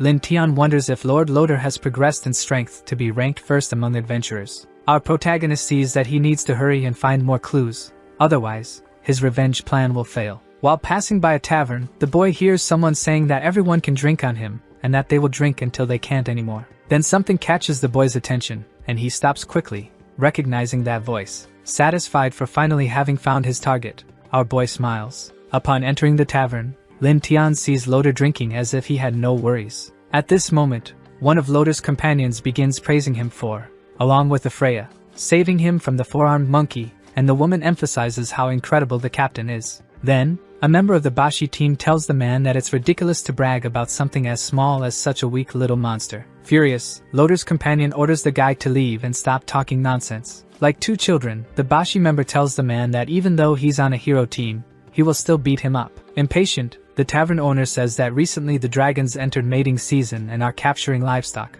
and if they are as strong as they claim, they should stop it. At that moment, this information grabs Lin Tian's attention, who was drinking discreetly. Then, the man reinforces that if the evil dragons attack Bright City and the capital doesn't send reinforcements in time, the adventurers won't be able to repel the horde's attacks, meaning everyone is about to face darkness. Confident, Loder decides to say that there is nothing to fear because he personally called his master, the Sword Saint, and together they will unite forces against the dragons and defeat them. All the warriors in the tavern are astonished by the captain's claims, for he has so much influence with someone so powerful. Euphoric with the information, the soldiers begin to praise Loder, saying that if they succeed, he will be named the hero of Bright City. Then the captain stands up, saying that he will offer drinks to everyone present as a pre-celebration for the arrival of the saint and for eliminating the dragons. After hearing all that information, Lin Tian sees an opportunity to strike at his enemies using the arrival of the beasts in the city and leaves the place. Loder, seeing the boy leaving the tavern even after he offered to pay for all the drinks, asks the boy if he won't stay to drink. Objective and direct, our protagonist responds that he will not. Lin Tian coldly tells Loder that there will be more opportunities in the future. Then the captain finds it strange that someone would refuse free drinks. Bright City is fully decorated, awaiting the arrival of the Sword Saint. At this moment, we see Loder approaching his master, who is meditating in a temple. Then, the captain informs the Sword Saint that the distance the evil dragon is hovering is getting closer and will likely attack the city soon. After Loder's statements, his master grabs her weapon and begins to stand up. Then, the Sword Saint asks her disciple how the task she gave him is going. Loder responds that the 10 dragon hunting beasts were made according to his master's plans, and she tells him that if something goes wrong, it will be his reputation on the line. Upon leaving the temple, the captain and the saint are met by a crowd, who are amazed to be in the presence of someone so majestic and powerful. Thinking strategically, the master tells Loder that this is a special moment, and asks why everyone is standing around and orders them to prepare for battle. Then, as predicted, something approaches Bright City. A huge flying beast appears, already holding a resident in its claws while everyone runs desperately. The saint then informs them that it is a scout dragon. At that moment, the master says that when he appears, he soon attracts the entire horde of dragons and orders Loder to take his companions and follow her to the walls. Soon after, a goblin approaches Lin Tian, informing him that a dragon has arrived in the city. The little monster tells the leader that he went to check and saw many soldiers on the wall, asking what they should do. Cold and calculating, Lin Tian informs them that the time to attack their enemies is almost upon them, but for now, they will wait. Like a true strategist, our protagonist, alongside his many high-level goblins, says it's time to enjoy the show. At that moment, several dragons head directly toward the shining city. However, unexpectedly, a beam of light strikes one of the flying beasts directly on the wing. Loder and Freya are shocked to witness what those weapons are capable of. Then, the Sword Saint, after hitting the dragon and demonstrating how to use the ballista, asks the soldier if he understands how to use it. Next, all the soldiers prepare to attack the dragons using the weapons provided by their master. Quickly, the flying beasts start falling one by one, struck by the ballistae. At this moment, the warriors begin celebrating how efficient those weapons are against the dragons. But then something catches everyone's attention. Something seemingly very powerful is approaching the shining city, and people fall to the ground, saying their heads hurt terribly. Loder and Freya are terrified, seemingly knowing which monster is coming. Finally, we see the golden and purple mother dragon, while the soldiers are left in shock, stating that those weapons won't be enough to defeat her. With her eyes fixed on the city, the beast appears furious. Then, the mother of dragons prepares to launch a powerful attack. Quickly, the immense beast releases a blast of fire against the wall. At that moment, all the soldiers using the dragon-slaying ballistas start running, saying the city will fall. But something unexpected happens. A powerful magic circle appears, and someone asks them not to panic. Then, the Sword Saint steps in, declaring that she herself will fight the Mother Dragon and orders everyone else to continue defending the city. Surprisingly, the Master creates an enormous protective field using the magic of her sword. At that moment, we see that the barrier created by the Saint not only protected the city from the Mother Dragon's attack but also prevented the other beasts from attacking the wall. Lin Tian, cautious and waiting for the right moment to strike, watches the battle from atop a mountain. Our protagonist isn't surprised that the Saint managed to defend the city from the Mother Dragon's attack, given her stats. However, he admires the immense power that the massive beast demonstrated upon arriving and attacking the city. At that moment, Lin Tian examines the impressive stats of the Sword Saint and discovers why she was able to neutralize the Mother Dragon's attack without much difficulty. Then, our boy emphasizes that Loder's master is indeed very powerful and feels relieved that it won't be necessary to fight her for his revenge. Lin Tian states that the Mother Dragon is weaker than the Saint but has superior endurance. Our protagonist says that even though the master managed to strike the beast with her sword, she won't be able to defeat her easily. Seeing that the Saint is occupied fighting the Mother Dragon, Lin Tian says this is the golden opportunity he had been waiting for. Determined, our boy declares that the chance to finally take revenge on the human race has arrived and orders the goblins to follow the plan to infiltrate the city. While the capital is being invaded by dragons, they have no idea another danger is lurking. Loder says those flying beasts are difficult to deal with, but he thanks his master's teachings, stating that thanks to his teacher, he is now a dragon slayer. Then, to Loder's surprise, a resident arrives running frantically, shouting that the goblins are invading the city. At this moment, we see the captain's team fighting the dragons, and Loder emphasizes that the little monsters are stupid, but he doesn't believe they are foolish enough to attack the capital. Then, to the brave Loder's surprise, another resident appears running with several goblins chasing her. Finally, upon seeing the little monsters, the captain finds himself in trouble. Acting like a true hero, Loder orders his companions to handle the remaining dragons while he and Ephraia deal with the goblins. At this moment, we see a little monster fleeing as he spots the capital's heroes coming toward him. Furious, Loder shouts for the little monsters not to run away. However, it seems the goblins had planned that unusual retreat.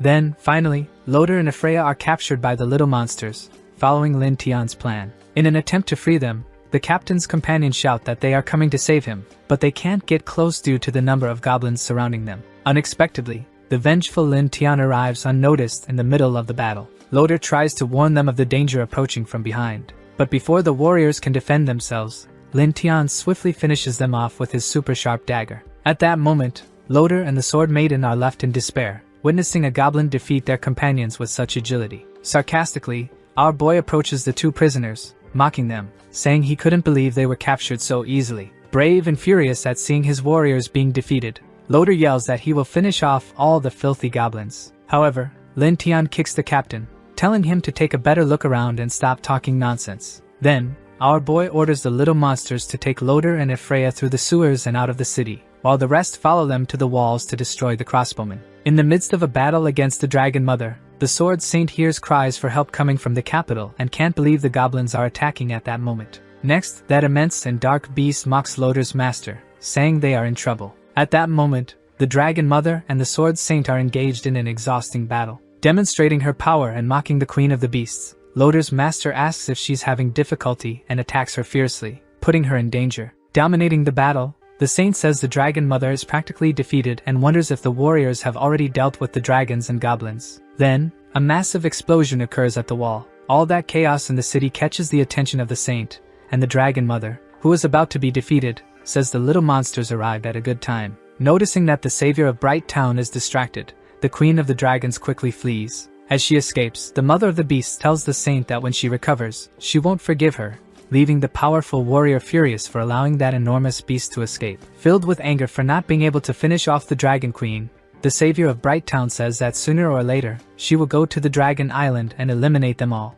After all the chaos in the city comes to an end, the Saint returns to the ground, irritated to see that Loder and his group weren't even able to eliminate simple goblins. Then, one of the warriors informs the city's savior that the captain and Ephraia were captured by the little monsters. Next, the Sword Saint is incredulous after hearing the information. The warrior tells his savior that those goblins were not normal. At that moment, a member of the captain's group tells the Saint that the little monsters were as strong as the great races, and not even Loder could defeat them. Furious and thinking about rescuing her warriors, the city's savior declares that she will go to the enchanted forest to exterminate all the goblins. However, a local resident grabs the saint's arm, begging her to stay in the city, because if the dragons or the little monsters return to attack, they will be finished. Then, everyone starts begging the savior to stay, saying they are citizens of the temple and the empire and must also be protected by her. At that moment, the sword saint agrees with the residents that she should protect them, in comparison to a member of the hero's group, because that is her real responsibility. Back at the goblin village,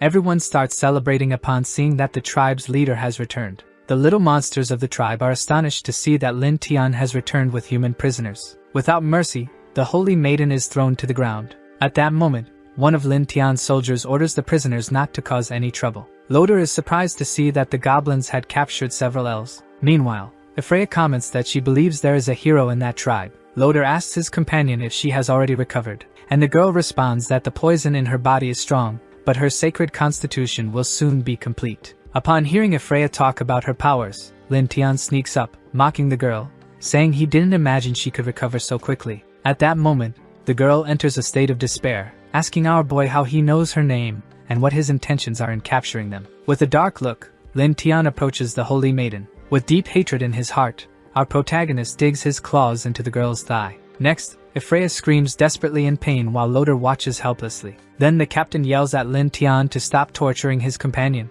But upon yelling at the leader of the goblin tribe, the brave Loder is struck by a little monster. Furious with Lin Tian, the captain asks him if he is aware of the consequences of capturing them, warning that the sword saint will find them and exterminate them. Confident, our boy says that Loder's master will also become his prey, and that he is just waiting for the right moment. Even if she tries to find them, she never will. Continuing with his plans, Lin Tian informs the Goblin Quan that he will be responsible for everyone from the second generation and orders them to go to the forest to hunt some monsters. Certain that he would be hunted by humans, our boy decides to hasten his evolution and conduct an interrogation with Loder, pressing his foot on his chest. Lin Tian asks the captain if they enjoy capturing goblins and torturing them in secret as they did to him in another life. Loder then seems unaware of what the boy is talking about. But Lin Tian gets irritated and says the captain is responding too slowly and decides to take action. With great hatred in his heart, our boy cuts off his enemy's ear, and Loder curses him, saying it hurts a lot.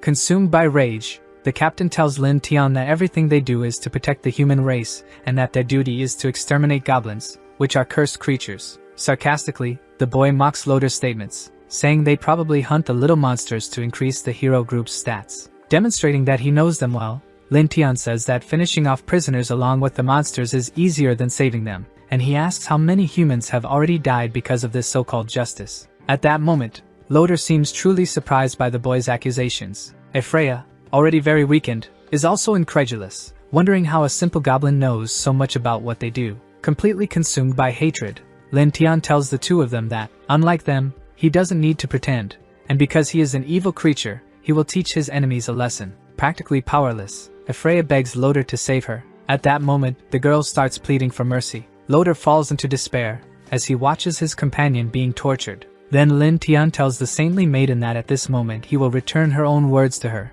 and that the lesson is only just beginning. He tells her she better hold on tight. Our protagonist then grabs the prisoner by the neck and says he wants her captain to watch what will be done to her. Darkly, Lin Tian hands Ephraia over to the goblins and says he wants to see how much she can endure after being tortured by them all. At that moment, Loder is in disbelief, realizing he will be forced to watch his companion be tortured without being able to help her. Then all the little monsters begin to approach the saintly maiden as the leader had ordered. Afterward, a goblin arrives, telling another that it is now his turn to guard the prisoner. The little monster who had been the guardian informs him that Lin Tian ordered her to be kept alive. At that moment, we see how weakened Ephraia became after all the torture, and the guard says she is still fine as ordered. Loder asks his companion to hold on, and the very weak girl tells the captain that he doesn't need to worry because she's not suffering. Then the prisoner is reprimanded by the guard, who says he has no right to speak, pressing his head down with his foot. Meanwhile, as the queen of the elves takes care of her baby, she asks her daughter if Lin Tian truly holds a grudge against humans,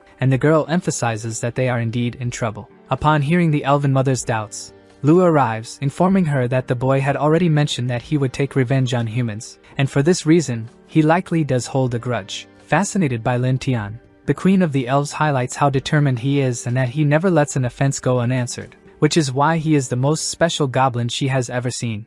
Enchanted by Lin Tian, the elf queen highlights how determined he is and that he never lets an offense go unanswered, which makes him the most special goblin she has ever seen. The elf blushes and thinks that even in that regard, he is powerful, and it felt strange to her, as if she wanted to be conquered by him even more. Meanwhile, in another location, a goblin is talking to the MC, informing him that the second-generation elves who went hunting have returned. They had returned earlier than expected, and were carrying multiple prey on their backs. The frantic goblin informs the chief that they were back. He is at level 33 and already has attributes so developed that they almost match those of the MC. He is impressed. The MC asks why they returned so early. Was the hunt that successful? He says they killed all the monsters nearby and could only go west in the forest, but they found goblins massacring other tribes. The MC asks which tribe in the west was being massacred by the larger goblins. Another goblin says it was the Blood Fawn tribe. When they divided the teams to find monsters, they ended up finding several tribes with their mark. The MC finds it interesting that all of them are large goblins. Capturing their leader would be excellent for the resistance plan against the humans. The captured captain starts laughing,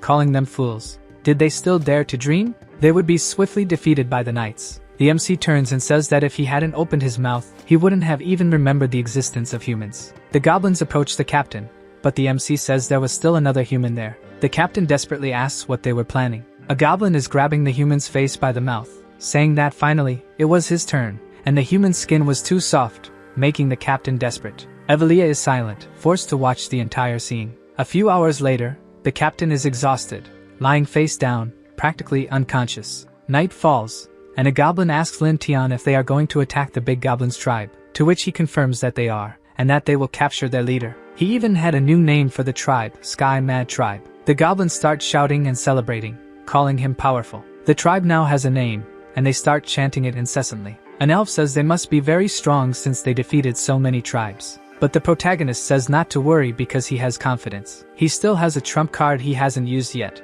And with that statement, we see Evelia tied up and nearly fully unclothed. The next day, we see the protagonist watching from somewhere with a very good view. He could see everything perfectly. It was time to see their power. He was aiming at the Blood Fawn tribe in the enchanted forest. There were indeed many large goblins, but he thought it was possible to deal with all of them. He sees the leader approaching and notices that the goblins seem very afraid. In fact, it was impressive. The leader of the Blood Fawn tribe was, in fact, a goblin hero. The MC notices that he doesn't seem that powerful. With a combat power of 900, a dozen goblins would be enough for him, but capturing him alive would be difficult. The paralyzing poison wouldn't be as effective on a guy as big as him, so he would have to think of another solution. He speculates that if he could use the imprisonment magic that Evelia used on him on that guy, then he decides to go see her. Back at the Sky Mad tribe, a goblin approaches Lin Tian and says he did as ordered. The human was almost done, and the MC congratulates the goblin on a job well done. The girl begs to be freed from sight because she would redeem herself before the Lord. The MC wipes her wounds with a warm cloth, and she asks who he is, not yet looking back. When she turns and sees the protagonist, she starts screaming for him not to come closer, trembling. She screams that she was going insane, that he was a demon. She felt so much pain. The MC slaps her face, grabs her by the back, and gives her a hug, saying that the punishment was over. She cries, asking if it was true. He pulls away from the hug, saying that he keeps his word, but she needed to choose her belief. She asks what belief, and he replies that it was to choose between believing in God, or believing in him, becoming his pet and escaping the endless pain. He says this while caressing the top of her head, and she trembles. Evelia had already made her decision, as the next moment she takes a deep breath, and begins to lick the protagonist's fingers. And he says, "Very well, Evelia," while caressing her face. Lin Tian says that, from now on, he will be her only master, and she will be called his little pet. Evelia is on all fours, barking and calling the MC her master. He picks her up, and takes her to a hot spring. He removes her clothes, and bathes her. The pleasure of the bath makes her say she will do anything for him because he is kind to her. He says that's perfect, continuing to bathe her. Then, the protagonist says he wants to see Evelia using the Holy Light Prison ability, and she asks what that is. He shows her a book after the bath, and she asks if the Holy Prison is what's in it. Evelia focuses, begins to pray. Her body levitates slightly as she begins channeling the power, and then a gigantic prison appears before her. The MC is impressed by Evelia's power. They are walking through the tribe's prison. The captain senses their presence while he's imprisoned, and starts yelling for Evelia to attack the MC and heal his body as soon as possible. The MC says she surrendered to him willingly, and the captain doesn't believe it.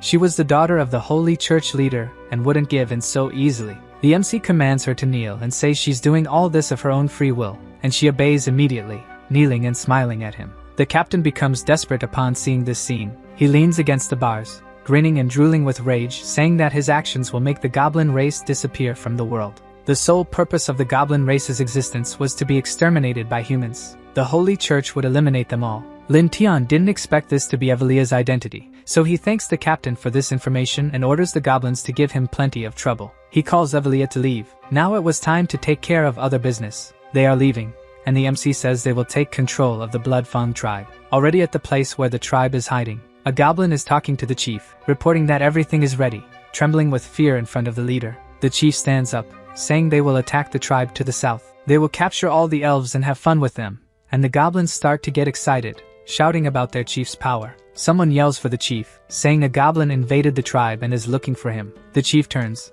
asking where this inferior goblin came from. The MC approaches, saying he is a heroic-level Bloodfang goblin with intelligence similar to humans, and he's there to talk to him. Some goblins ask if he's some kind of mutant, but he says no, he's just a bit smarter than regular goblins. But it's not time for idle chatter. He is the leader of the Sky Mad tribe and is taking their chief with him. For the other goblins, there were only two options: submit to him, or die there. The chief asks if the MC is the head of the tribe that breeds elves. The MC says his genes are good, and invites him to come along. The hero goblin calls him an idiot, and, shouting for him to shut up, grabs the protagonist's entire head with one hand. He lifts the protagonist by the head, saying he didn't expect him to come to him. When he's done with the MC, everyone in the tribe will be his. The goblins start chanting for the chief to crush the MC, but the MC, unfazed, says the conversation is useless. If he didn't want to capture the Bloodfang tribe chief alive, he would have already finished him off. The protagonist cuts off the goblin's hand with a somersault strike, and he cries out in despair. The chief falls to the ground, clutching his arm and ordering his followers to destroy the protagonist. The goblins charge at the protagonist to avenge their chief, and Lin Tian snaps his fingers, ordering them to leave now. A knife pierces through the chest of a Bloodfang goblin. The goblins of the Sky Mad tribe begin to appear from their invisibility ability, and the enemy asks how that is possible without making any noise. The MC's servant says that's due to the Silent Steps skill, and shouts to destroy all the Bloodfang goblins, as it was an order from the chief. The enemies become desperate. Several warrior goblins had appeared, and everyone there had fallen into the MC's trap. He had used the negotiations to make them vulnerable, drawing all attention to himself. The goblins were no match for the chief, so he could escape without any issues. But even while escaping, he shouts that he has to kill the MC first, then charges forward to punch him. The MC stands with his arms crossed and simply says Evelia's name. She then begins to cast the sacred light prison. A radiant cage appears, imprisoning the goblin hero, leaving him confused about what had happened. It was a light spell, and goblins couldn't use light magic. Enraged, he witnesses a scene that shocks him. Evelia is at the MC's feet, calling him master. He praises her, saying she was a good girl and had grown even stronger after joining his side. She begins to thank him for the compliments. Some time passes, and we see the goblin hero chained with light magic, calling the MC a scoundrel, while Lin Tian tells him to be a good breeder. Back at the tribe, the goblin chief was chained to a rock, and the MC says that taming him took quite some effort. Cleaning his knife, he says he's finished, and now the goblin poses no threat. The captain is impressed by the capture of a goblin hero, and wonders how he managed such a feat. Lin Tian speaks with Lua and tells her to let the other goblins handle the artificial insemination task. She should just supervise, and she agrees. He hands Evelia over to Lua, saying that she's now under her care, and Lua agrees. He tells the elf queen to help him get ready because he's going to meet a friend. She confirms if it's really a friend, and he says yes, it's a very important friend. Judging by Loder's arrogance, human forces would arrive soon, and they might not be able to face them, so it was time to visit the Dragon Mother. The Dragon Island was at least 100 kilometers away from there, and the fastest way to reach the Dragon Island was to lure a dragon over there. The MC had left several dead oxen on the seashore to attract a dragon. It would soon appear with all that smell of blood. He was hidden inside one of the oxen, just like Luke Skywalker sheltering from the cold on Hoth. The dragon grabs the oxen with its claws and lifts off, heading back to the Dragon Island. The dragon was traveling at full speed. Then it throws the oxen it captured into a pit. The oxen hit the ground, and I have no idea how the MC didn't end up as ground meat from that fall. But he emerges from the carcasses and realizes that dragons don't hunt just for themselves. But now he only needs to find the Dragon Mother. Then something approaches him from behind, saying there was something strange mixed in with the food, startling the protagonist. The purple dragon says it recognizes the MC. He was the goblin chief who had attacked the tribe of light the other day. Why was he sneaking around her territory? Did he think the dragon wouldn't devour him? The MC asks her to wait because he wants to propose a deal. The dragon finds it interesting. There was a little goblin offering her a deal, and she begins transforming into her human form. The female dragon says that if it's something pleasing, she might decide not to devour the MC. He tells her that she also wants revenge on the Sword Saint, so he proposes an alliance between them as repayment for freeing her the other day. The dragon is amazed that such an inferior being as he dared to challenge the Sword Saint. This made her quite curious. She was almost twice the MC's size, stands beside him, and asks how he plans to defeat that woman. He replies that it's simple. They just need to send her dragons to occasionally disturb the Village of Light. Then she asks about them, what they would do. What could a bunch of small goblins do to challenge that crazy woman? What was his plan? She places her finger under the protagonist's chin and says that facing the Sword Saint head-on wouldn't work. He then responds that they need to attack her mind. Destroying her spirit was the best way to defeat her. The dragon mother laughs and says she understands. Using the goblins to destroy without losing any of her soldiers seemed too perfect. The protagonist then asks if they have a deal, and she says yes, but she didn't expect to find such a clever goblin like him. The more she looked at him, the more she liked him, and licking her lips, she asked if she should give him a little reward. The MC was amazed at this and realized that, apparently, female dragons were in mating season. The dragon mother noticed that the MC's body was too small for her. Since that was the case, she decided to give him another reward first. Then, looking ahead, she wondered which one she should choose. Back at the Mad Sky tribe, Loder was crucified in the middle of the tribe, while some goblins stood near him, heavily armed. It had been so long since he had been there, and the guards hadn't come to rescue him. If he didn't escape soon, he would completely lose his mind, but he didn't know how to escape. He remembered that goblins weren't very tall. If he could reach a higher point, it would be great. But he saw something that terrified him. It was a dragon. A flying dragon. He shouted at the goblins to release him quickly because he didn't want to be burned by the dragon's breath. The goblins were also frightened by the dragon, and an elf asked how it had gotten there, but another said there was someone on the dragon's back. The dragon landed in front of all the goblins, and on top of it was none other than the protagonist. He stepped down, removed his hood, and said he was back, and the goblins were impressed by his return. He told the dragon to rest right there and not to leave, and the goblins shouted that Lin Tian was incredibly amazing, celebrating with great joy. Loder was astonished, wondering if he was truly a goblin, then prayed for the Order of Knights to come and save him soon. In the City of Light, several knights were approaching the city center. They bowed before the Sword Saint, but she said that time was running out. They shouldn't think about formalities. It was time to organize a rescue plan as quickly as possible. The system notified him that he was entering a new storyline and had 3 options to choose from: continue killing monsters, create more goblins, or advance 1 month. The MC realized that the third option meant the Sword Saint wouldn't attack him for that period, so he chose it. He would gain 20 points for this. The system began the time acceleration and informed him that the corrupted forest he was in no longer generated experience points for him. He received 20 points, and the reward was 20 times his life score.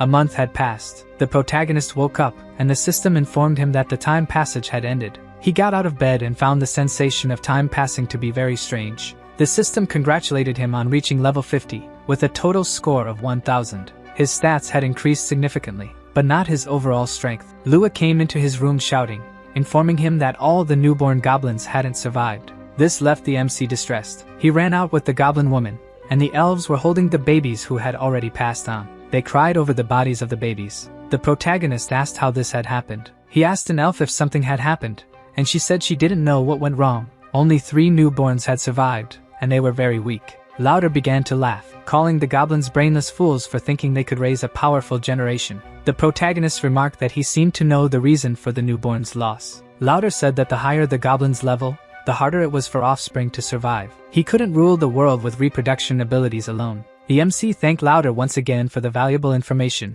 even though it had come too late. He turned away and told the goblins that Loder was all theirs, but they shouldn't finish him off too quickly. The goblins thanked him for this. Loder shouted that he was too cruel. He would become a vengeful spirit and never forgive him. The MC thought it was too late to create a new generation of heroes, but they needed this to fight against the Sword Saint. Without them, it would be challenging. He began to wonder how he could evolve the goblins quickly. Just then, the dragon landed behind him. It approached the MC like a cat, and started using its head to nuzzle the protagonist, and he wondered what was happening with her. The dragon was entering a transformation state while in heat. This situation was very special for him, and she finished transforming. So, this was the special situation, the gift the dragon mother had left for him. The female dragon begins advancing on the MC.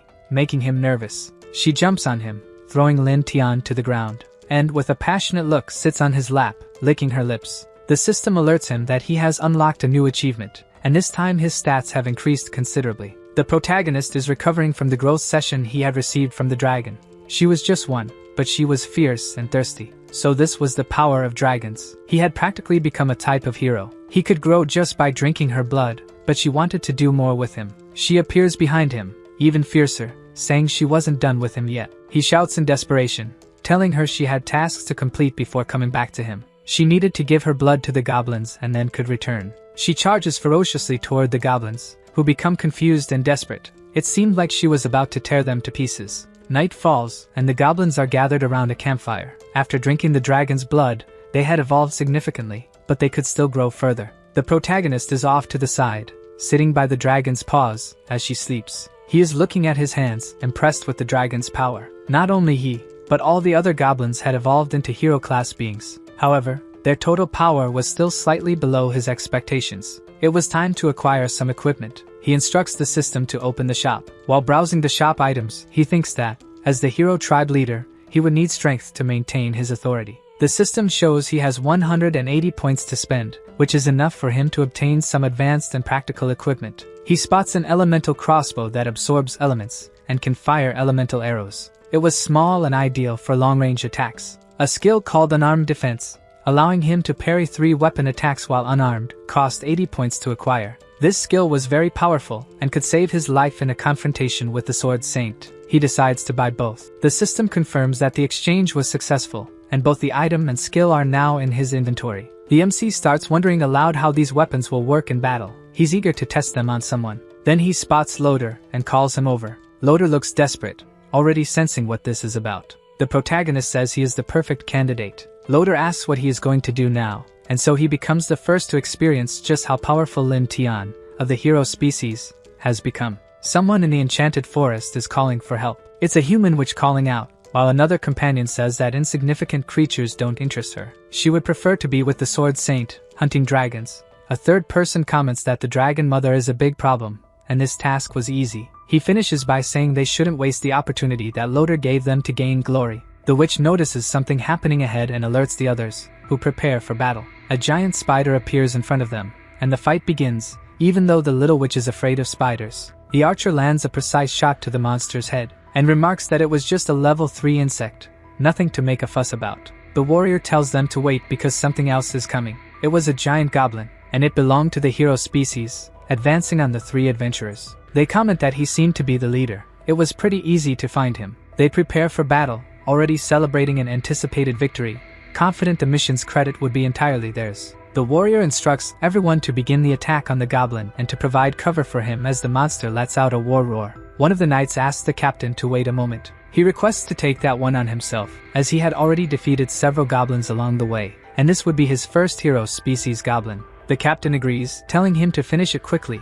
The knight then asks the captain to watch what he is about to do. He readies his spear and says he will defeat the goblin with a single blow. Using his combat skill Storm Lance, he hurls his weapon at the giant goblin's chest. He yells for the goblin to die, but they are immediately surprised afterward. The goblin had held the spear without any difficulty and looked menacingly at the 2 adventurers. How was that possible? The goblin prepared to throw the weapon back, and the captain shouted to activate the shield quickly. The spear struck right in the center of the shield, causing a massive explosion on the spot. The shield was pierced in the middle, and the adventurers were stunned by this. He had almost managed to break the shield with sheer force. If he was a physical type, then it was better to attack from a distance, so the archer prepared her attack. It was just one shot. Her arrows wouldn't miss. That's what she thought, until a hand pierced through her stomach.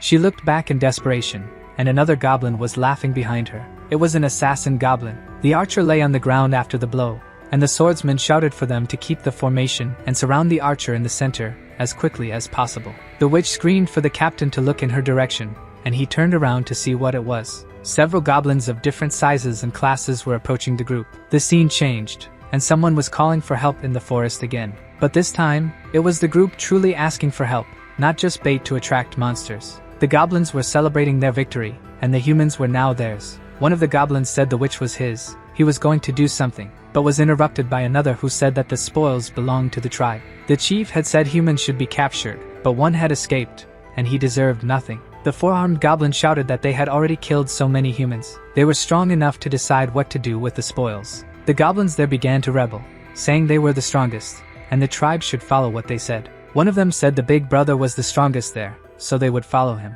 He looked at his reflection in the sword and decided to take the spoils to the tribe first. Back at the tribe, everyone was informed that the heroes had returned. They had captured several humans. They were truly incredible. The leader of the group was named Goblin. The protagonist was sitting, and one of the elves, looking very nervous beside him, asked if he could still control them, but he didn't respond. The four-armed goblin lifted the human captain, saying that he was his and that he was going to eat him. Lin Tian approached him, asking him to release the human he was holding because he had information he wanted. The goblin looked down, sneering at the protagonist's eyes, and gave an ugly smile, saying that if he wanted the human, he'd have to trade him for one of his women. The women were shocked and scared, but the protagonist raised his arm to prevent him from even thinking about approaching them. The MC looked up, anger in his eyes, asking if he knew what he was saying.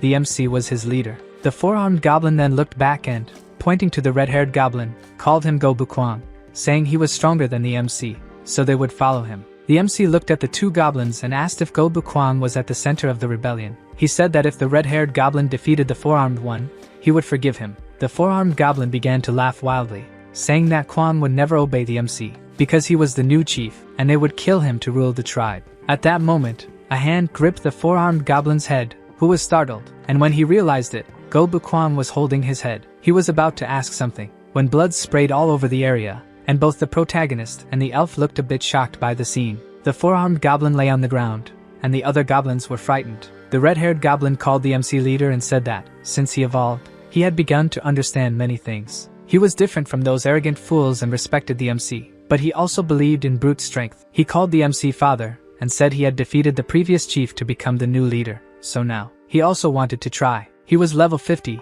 and his attributes were very high, with a total score of 1200. The MC began to smile and said he understood everything. The boy had the courage to challenge him with a power of 1200. Lin Tian began to emit a fiery aura and said that Kwang's growth was impressive, but was he sure he wanted to challenge him? The protagonist's aura now resembled that of a Super Saiyan. The other goblins start cheering for Go Bukwang, telling him to destroy the MC and become the new chief, so they could also take the women. The protagonist closes his eyes and says there seemed to be several goblins willing to follow Go Bukwang. But before starting, he'd like to confirm something. He begins conjuring a fireball and says that if the hero-class goblins want to continue following the MC, they should come to his side immediately.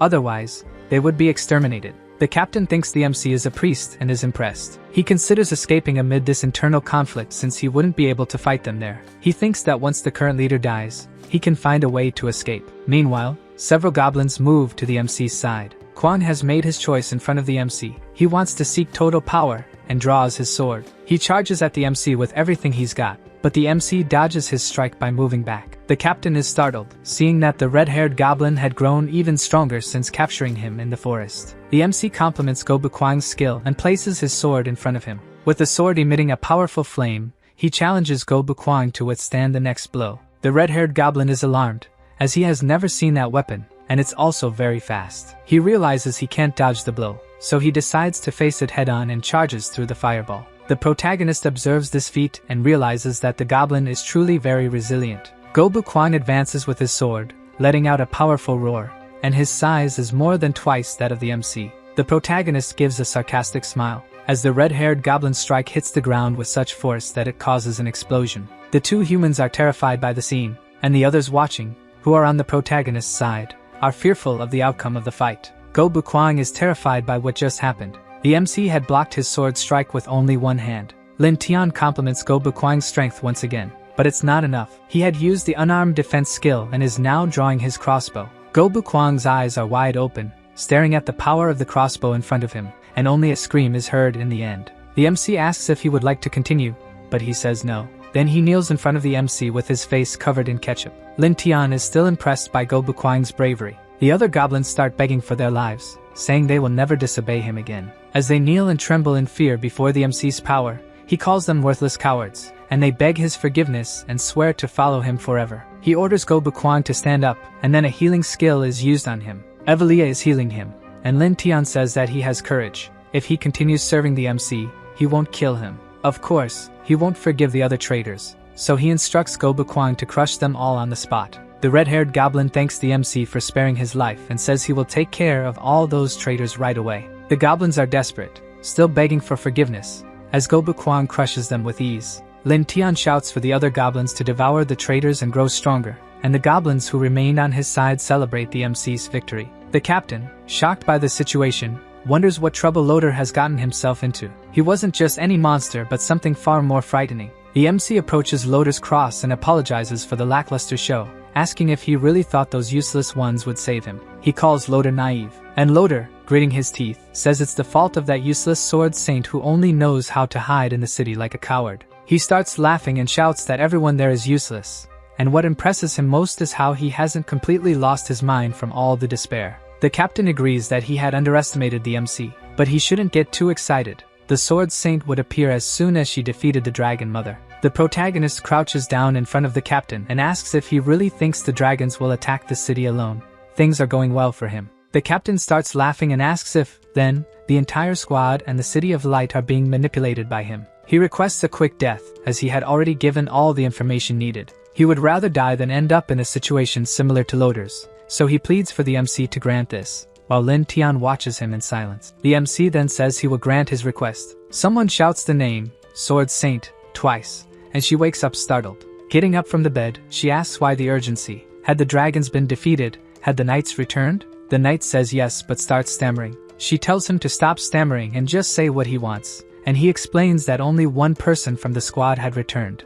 The others had been annihilated. The Sword Saint stands up, startled, even though she was still in her lingerie, and I have to admit, it was quite a sight. Now fully dressed in her armor, the Sword Saint heads to the infirmary where the survivor was. He was still in terrible condition. She asks how he had been injured and wants to know about the other knights. The adventurer explains that they encountered a group of goblins from the heroic lineage and begs her to save his companions as soon as she can. Almost fainting, he asks her to be careful, as the goblins are abnormal. Then, he finally stops speaking. The healer shouts for him to hold on, and someone says it couldn't possibly be just a band of goblins. A knight with them says he doesn't care about the lineage. They would be exterminated like lower vermin are, but the saint tells him to wait. The dragon invasions have been happening more frequently. They could attack at any moment, and she couldn't handle all of this alone. She orders part of the troops to be sent and requests reinforcements to protect the City of Light. When the time is right, she will destroy the goblins and the dragon mother herself. The knight tries to protest, and the mage with them asks if there's any chance they will come back alive. Someone approaches, interrupting the conversation, saying she doesn't need to send reinforcements. They say arrogance leads to defeat, which is why the Silver Blade Order fell. The speaker was the captain of the Order of Death Knights, Casimov. He says to leave the rescue and the hunt for the goblins to him. The Sword Saint says an entire squad had been defeated. Did he really think he could do this job alone? The man replies that in the past, he had faced 4 Titan warriors alone and survived. And even if these goblins are of the heroic lineage, they couldn't hurt him. After saying this, he removes his mask, revealing a face half burned, with a massive scar, and says they just need to wait for the good news. Back at the village, the MC asks the system to start the life simulation again. The system informs him about the Sword Saint's orders to Casimov to attack the village, and this would be a great loss for the MC, even if he won. The MC wonders if Casimov was truly strong enough to cause enormous destruction in the village. The system gives him 3 mission options to complete: move the village, prepare for the attack, or capture Casimov first. He chooses the last option. He then receives the mission to engage in a battle against Casimov. The reward would be 20 points, but before acting, the MC needs to know who he is. In the middle of the village, a loud laugh is heard, and Loder is celebrating that Casimov has arrived. The goblins won't stand a chance against him. He says the goblins' time has come. The man had already defeated several Titan warriors, and at that moment, the MC looks back, and says he seems to have a lot of faith in this man. The MC asks what Titan warriors are. Loder replies that they are powerful warriors, created with Titan genes by the enemy kingdom, capable of tearing some monsters apart with their bare hands. According to Loder, they were all doomed, as he laughed, mocking those present. The MC says that Casimov has a few tricks up his sleeve, and Loder continues shouting that they would be torn apart and skinned alive. Lin Tian begins to think that it might be better to be cautious. Perhaps he should send someone first to test Casimov's abilities. In the middle of the forest, Casimov was on horseback, following the trail left by the adventurers and goblins, but the forest was empty, which was strange. He finds the remains of the Silver Squad and comments that they're a bunch of useless fools. The smell of blood was powerful and intoxicating.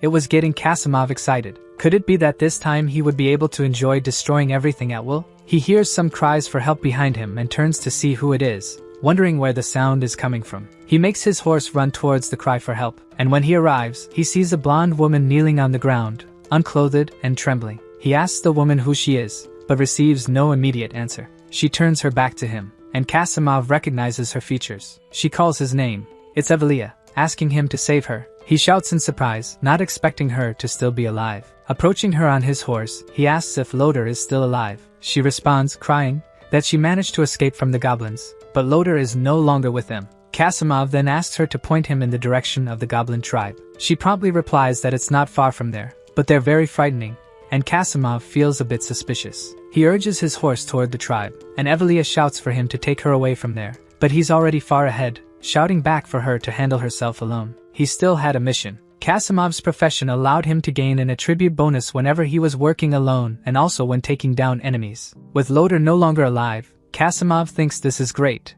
It won't hinder him, and he just needs to attack them stealthily to stack up bonuses. Riding his horse, he crosses a rope that triggers a trap. Casimov is thrown forward while his horse falls to the ground. He somersaults, managing to avoid injury from the fall. He looks back to see the source of the attack, and finds none other than Evelia coming after him, and he asks why she hasn't left yet. Evelia raises her scepter and casts her holy light critical strike spell, hitting Casimov squarely. He shouts at her, asking what she's doing, and she replies that her master ordered her to defeat him. Once again, she casts a spell, this time called Sacred Impact, and strikes Casimov directly once more. A purple smoke spreads in front of Evelia, and Casimov conjures the Soul Devourer. He manages to grab Evelia by the hair and asks what kind of spell she'd been under to dare attack him, but she doesn't respond. Then, licking his shoulder, he says that in that case, he won't go easy on her. He didn't enjoy killing only monsters and was interested in flaying her. He points his sword at Evelia's neck, saying this was a good opportunity to stack up bonuses. Someone remarks that they understand why he dared to try exterminating them alone.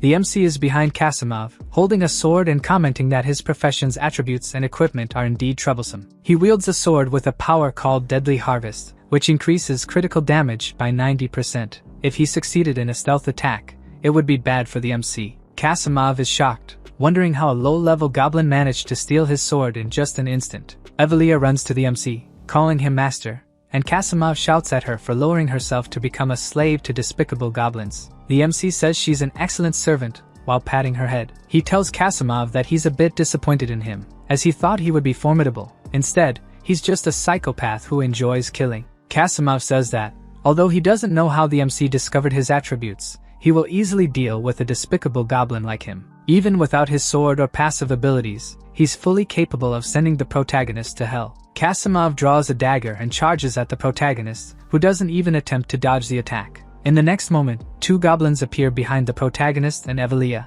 both well-armed. And the protagonist, smiling, says that today they'll see who's going to hell first. The dragon also appears and breathes fire onto Casimov, who is completely incinerated by this single strike. The guy speedran his way to hell, breaking all records. Our video ends here.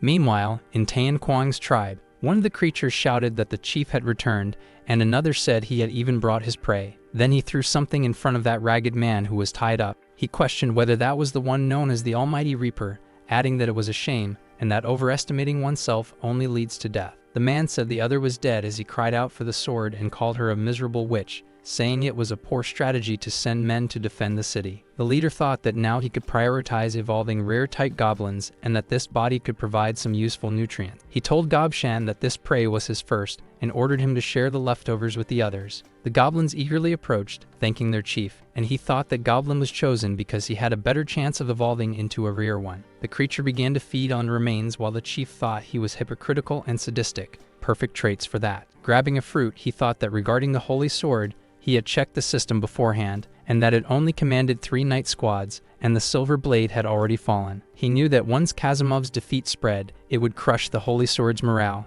and she would be forced to take action to fix it. He decided that now was the best time to use the simulation system to probe the future, so he ordered the emulation system to begin. Excited, he laughed, thinking that the holy sword might be an ambitious saint, but in this game, he was the one who would win in the end. Then he left and ordered one of his subjects to gather all the goblins, saying that tomorrow he would lead them to accomplish something great. The goblins obeyed the command. Determined, the goblin leader thought it was time to eradicate them all. Elsewhere, someone asked how the person was discovered. A knight said he was reporting to his lord and that the man had been found outside the city. A woman said it had only been a day, while another knight asked how such simple bastards could have killed Casimov. The woman said they had failed several times to eradicate the goblins, and the existence of that dragon could not be a coincidence. She concluded there must be some scheme between the dragons and the goblins, using the city's citizens to trap them there, and said they needed to act. She shouted, signaling the Battle Roar squad and all members to head to the capital to reinforce it. Sometime later, several were riding toward their destination. One of the men said that even if they kept riding non-stop to the capital,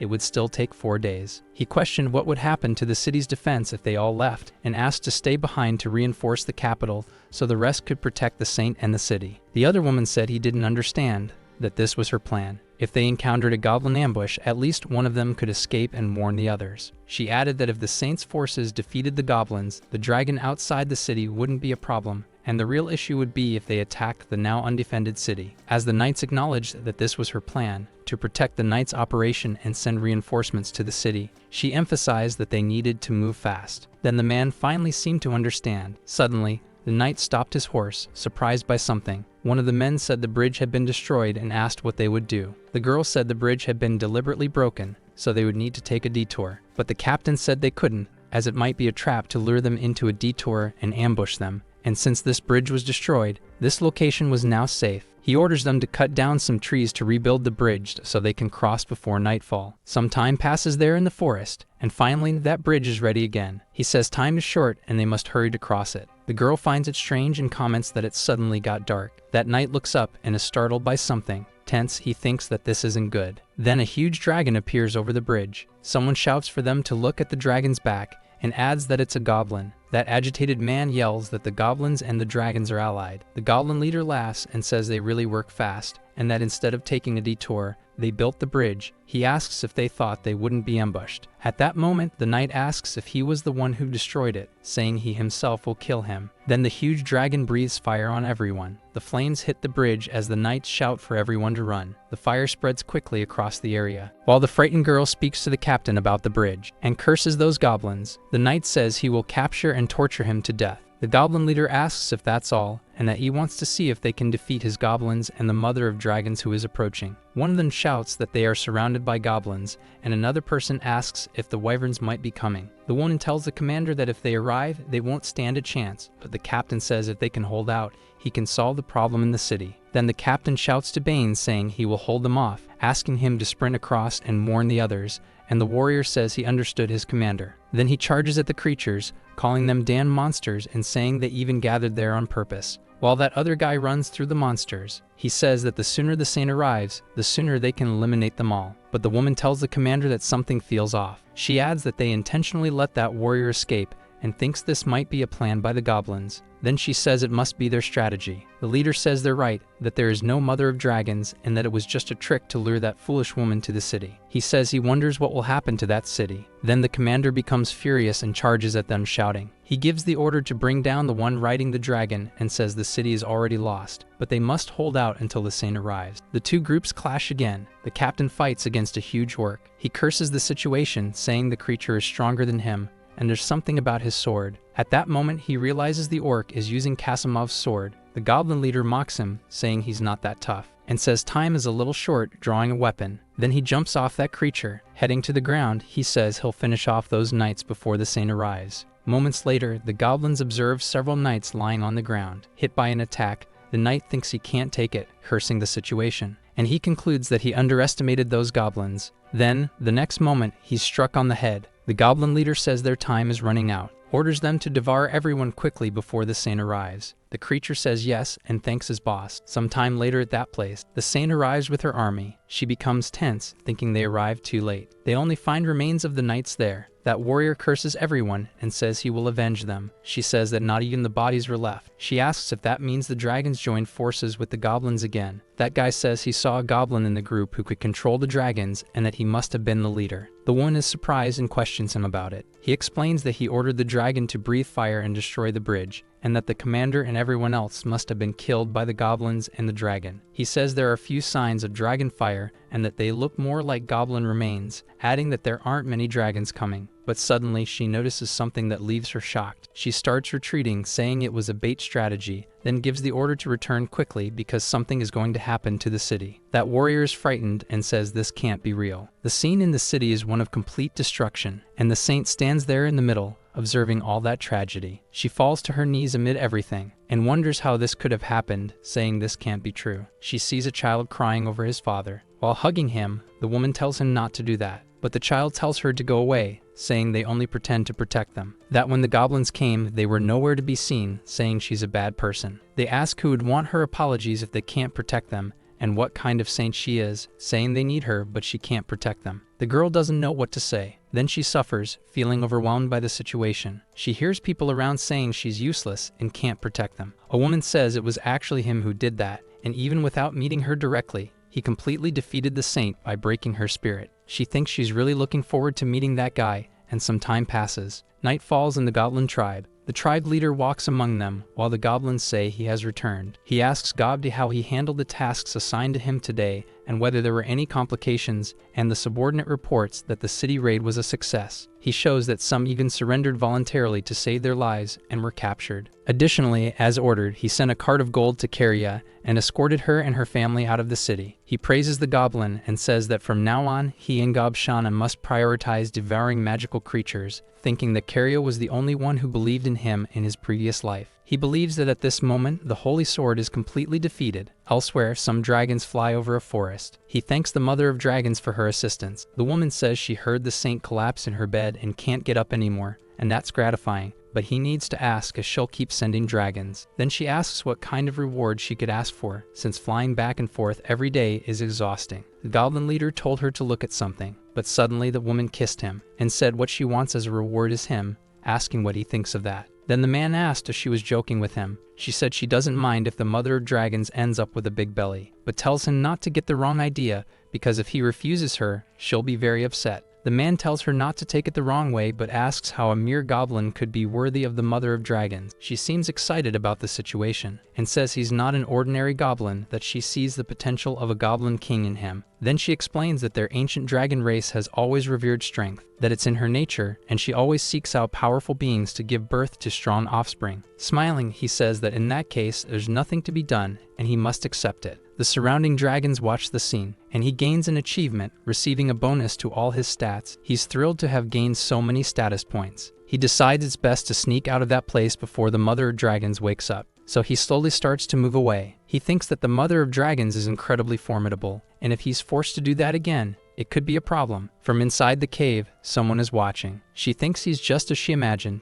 and maybe one day he'll be able to lead the goblins and create a new world. Back in the goblin village, someone shouts, asking what's going on. The woman asks if he's trying to drive them away. He says that now he has human women captured for labor, so they can be released, and he knows elves are more useful than humans, so he wants to try earning their loyalty. One of them tells Kasana and the rest that if they want to leave, they're free to go. The woman replies, saying, "Dear mother." Our hero seems surprised by what he's seeing. Then she kneels and says that from what she's seen so far, he's no ordinary goblin, and she wants to stay in the tribe and follow him. He says that's smart, adding that she'll be of great value if she stays and promises not to bother the other elves. He thinks she sees him as an asset for the elves. One of the elves cries out to her mother, tears in her eyes, asking how she could choose to stay. The elf girls begin to say that from now on they will follow only the mother and the leader, and another one says she won't leave either, that she's staying. The young man smiles, thinking that this was what he hoped for. He says that since they chose to stay, they are no longer captives but his subordinates, so he will ensure everyone's safety, and they thank him. He thinks that with the Holy Sword defeated and no external threats, this is the best time to develop the Sacred Era, the time to create heroic races. One of the servants says those humans are too small for him. The elf tells the leader they can help with creating others, and our hero says it seems to be the only path. A goblin calls out to his leader, saying it seems one of them has died and he should go quickly. Our hero is startled and questions it. He heads to the place. He asks what happened, but they say they have no idea. He was hiding there, scratching himself like a madman. Suddenly something strange starts happening to him, His body begins to change in a bizarre way. The creature starts to stand up laughing, while one of the goblins asks if he's reviving. That goblin becomes a level 50 creature, a mutant abomination with various powers. He realizes that if it weren't for the attributes he gained from the Mother of Dragons, he wouldn't survive. The creature says it didn't die, it became stronger, and our hero says its strength and wisdom grew greatly, so we'll focus on this generation. Then 3 months pass in that place, and once again we return to the city of Bright. In a place with a tavern sign, a man asks what they think, since a lot of time has passed, and wants to know if the Holy Sword will recover, but another says he doubts it. A knight says it's just a bunch of goblins, and that the heroes of Bloodstorm could handle it properly. Everyone looks back to see who is talking, and that's the diamond-ranked captain of the heroes, known as His Highness Sir Earl. After 3 months of constant breeding, they managed to accumulate 150 third-generation goblins. Meanwhile, the royal family issued 3 bounty notes of 100 gold coins, and adventurer groups of various ranks are gathering in the city with a single goal: to eliminate the goblin tribe. At the terminal, it says this time they will face diamond and epic level opponents, so it asks that they prepare properly. He thinks that diamond ranked heroes are already among the human elite, not to mention the strength of epic ranked ones, which surpass even the Holy Sword. Then he wonders if there's no warning or guide this time, and if the decision is entirely his. Suddenly, the elf tells her leader there's a report, and the young man asks what's wrong. She says the new goblins are almost mature, but the forest resources are running out, and everyone is starting to get hungry. Our hero thinks that the resources are insufficient, and the situation in the city is becoming abnormal, so he believes they need to relocate to a more suitable place. He gets up and says to give the order for everyone to move. Now he talks about relocating, while the elf says she'll make all the preparations for it. Sometime later, at a lake near a mountain, someone says that the cave behind the waterfall is a deep tunnel complex and is ideal to become their home. He leads his group to the cave. Calling his 2 subordinate goblins, he orders them to take care of the place to make it safe, asking them to also look after the captives and the children. Everyone there begins to work, and they place torches to light the area. She declares that this will be their new home and that they are to follow him. He will make sure they have a good life, but for those who break the rules, the consequence will be death. He thinks that he has established the tribe and now must investigate the situation in the city, thinking that if what the system says is true, the adventurers must be moving forward with their plan. Meanwhile in the city, someone serves a mug of beer. The bartender asks if His Highness shouldn't be killing only high-level monsters, and if he's planning to deal with the goblins this time too. But he explains that he needs to handle it this time to save his useless cousin named Loder. Then the bartender seems to understand, when suddenly someone shouts, calling out to Geyser, says he takes care of everything and keeps the reward, so asks what the point is of him going there. The people around are confused. He says he's accepting the reward to eradicate the goblins and that they'd better pay him around 1,000 gold coins. Someone questions why the mage is there. Another guy says he's the leader of the diamond level heroes called Grey Hat. The man says that old guy seems quite excited and asks how he dares. But suddenly, someone starts laughing loudly, asking if they think they can act just because the Holy Sword has gone insane, and tells them not to forget that the adventurer Lucilina is also there. People get scared and wonder why someone that dangerous would show up, saying they heard she even kills good people for money. Earl asks if he's a wandering hero who's also there because of the goblins, but the man says he's not interested in the goblins, he only came to kill dragons. He says that if he can kill a dragon, maybe he can become an epic level adventurer, and adds that he should warn him not to underestimate the goblins, that they're low level but their ability to evolve is terrifying, especially the mutant species. The old mage says he has a point, that he's lived for about 100 years and has seen more goblins than women. He says that this low-level species has been around since ancient times and remained the enemy of all races. Even after years, they never disappeared. Taking a sip of his beer, he says that exterminating the goblins is a hassle, and if it weren't for the reward, he wouldn't bother with it. Earl agrees, saying that even the saint and the knights had trouble and suffered losses, so they need to proceed with caution. He asks the old man why they don't form a group to deal with the goblins, and once it's complete, the entire reward can go to him. The old man laughs, saying that he has a deal, and since His Majesty is so generous, he'll form a group with him. But that old man seems a bit sly. Some time passes in that place. They seem to be discussing strategies to complete the mission, all focused on violence. He says charging straight into danger could bring all sorts of unknowns, and they should make a plan. Someone says he's being too cautious and calls it a problem, adding that he might not even get personally involved. The young man looks at him, confused. A man in beautiful armor approaches, while Earl thinks he looks strange. The old man says he didn't expect the Goblin Slayer to be there, and asks if they can talk. That young man becomes tense just thinking it might be the Goblin Slayer. He apologizes, saying he didn't recognize him, and then the Goblin Slayer says he doesn't want to be recognized, asking what he needs. His Highness thinks he's a truly strange person, and that even his voice is disguised. The old man says that this guy once killed a goblin chief, meaning he must have slain thousands of goblins in battle. Earl is surprised by that. Then he asks if he doesn't want to join them to eliminate the goblins together, but the man says he doesn't need a group and that they'd only get in his way. The mage asks what there is to be proud of and tells him not to go crying for help when he gets captured by goblins. He adds that they should stop wasting time and attack first and not let that guy steal their glory, but also asks if he doesn't want to prepare first. Sometime later, the Goblin Slayer is leaving the city, and our hero watches the place from the top of a hill. He activates a Sharp Eyes ability and starts evaluating that guy, realizing he's a level 65 human goblin slayer with several skills related to that. He's a bit shocked to see that the guy's power ranges from 1,000 to 3,000, wondering if the system is malfunctioning. But the system explains that there's no problem on its end and apologizes. A while later, a group on horseback leaves through the city gate, and our hero gets curious about what's going on. He sees that it's Geyser, a holy knight with approximately 1,300 power. Next to him is Gru, an archmage with around 1,400 power, and a guide who's tough to deal with. He thinks that these two diamond-level individuals shouldn't be too much trouble to handle. He concludes that he definitely needs to keep an eye on that Goblin Slayer. Sometime later, in the ruins of the Skyfury tribe, that group of adventurers proceeds through the area. The old man says it's strange because a goblin tribe of that size should have been discovered a long time ago. They know they would have found several signs of this tribe. The leader of the group calls the old man and asks him to check something. Then he hands him a lock of blonde hair. The old man brings it to his face and smells the hair. He says that if he's not mistaken, it's elf hair, so the young man questions how elf girls could be helping the goblins and adds that it can't be. The old man says they searched the entire forest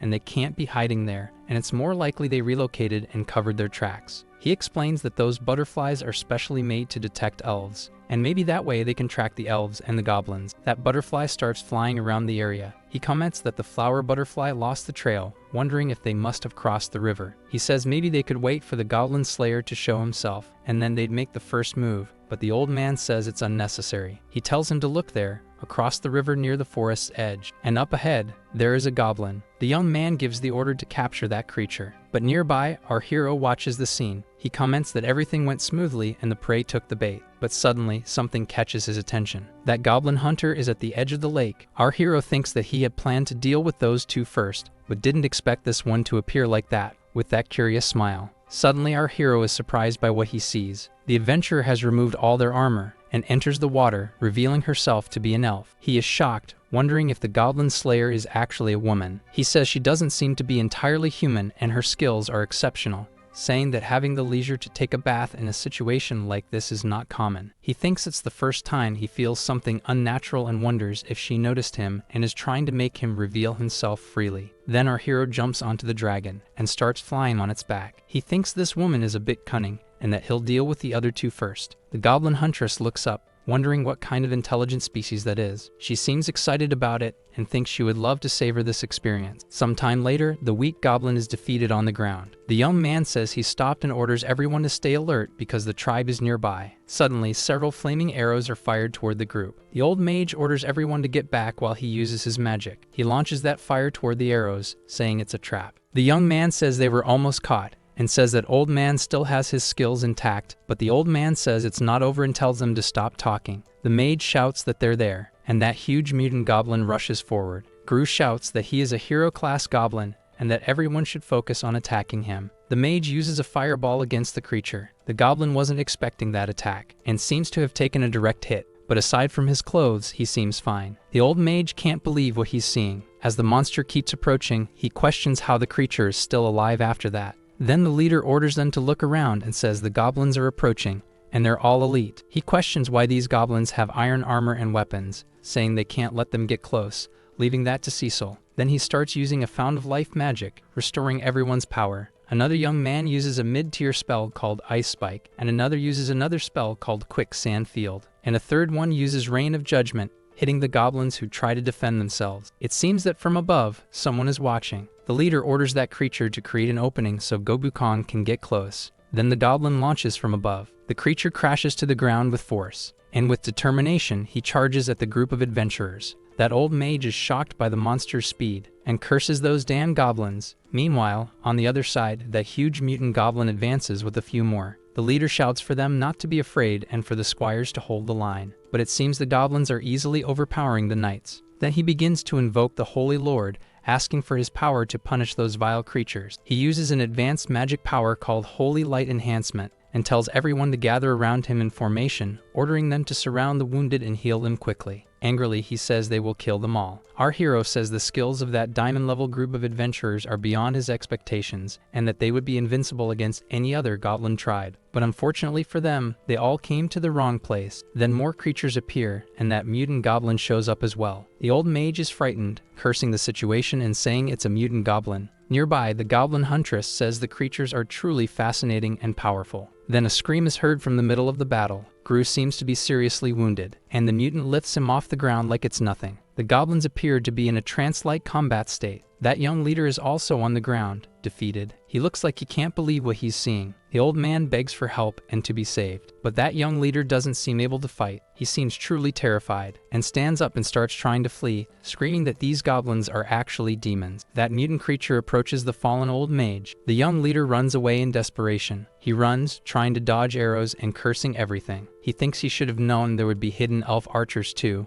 then wonders who just saved him, looking very frightened at that person. He sees in front of him the goblin slayer and begs to be saved. When several goblins leap on him, a new battle seems to have started, and Earl watches it all, tense and very frightened. Around him, all the goblins are defeated. Excited, he thanks the goblin slayer and says he will definitely reward him. But the huntress asks about her reward too, and tells him to stay away from her. The farther, the better, and calls him a ridiculous child. He tries to warn that this is not a normal goblin tribe, and that there's definitely a goblin overlord there, but the slayer says he'll feel more satisfied that way. Sometime later in that battle location, the mutant goblin holds the old mage's head, when suddenly a weapon hits him directly. The goblin appears to have really felt the attack, and falls to the ground, unconscious. Our hero watches it all from up high, then says, "Goblin frenzy, what is happening?" That bunch of goblins watch someone approaching. The goblin slayer approaches and asks if that creature is the leader of the goblins, saying that with that dumb face, it doesn't look like it.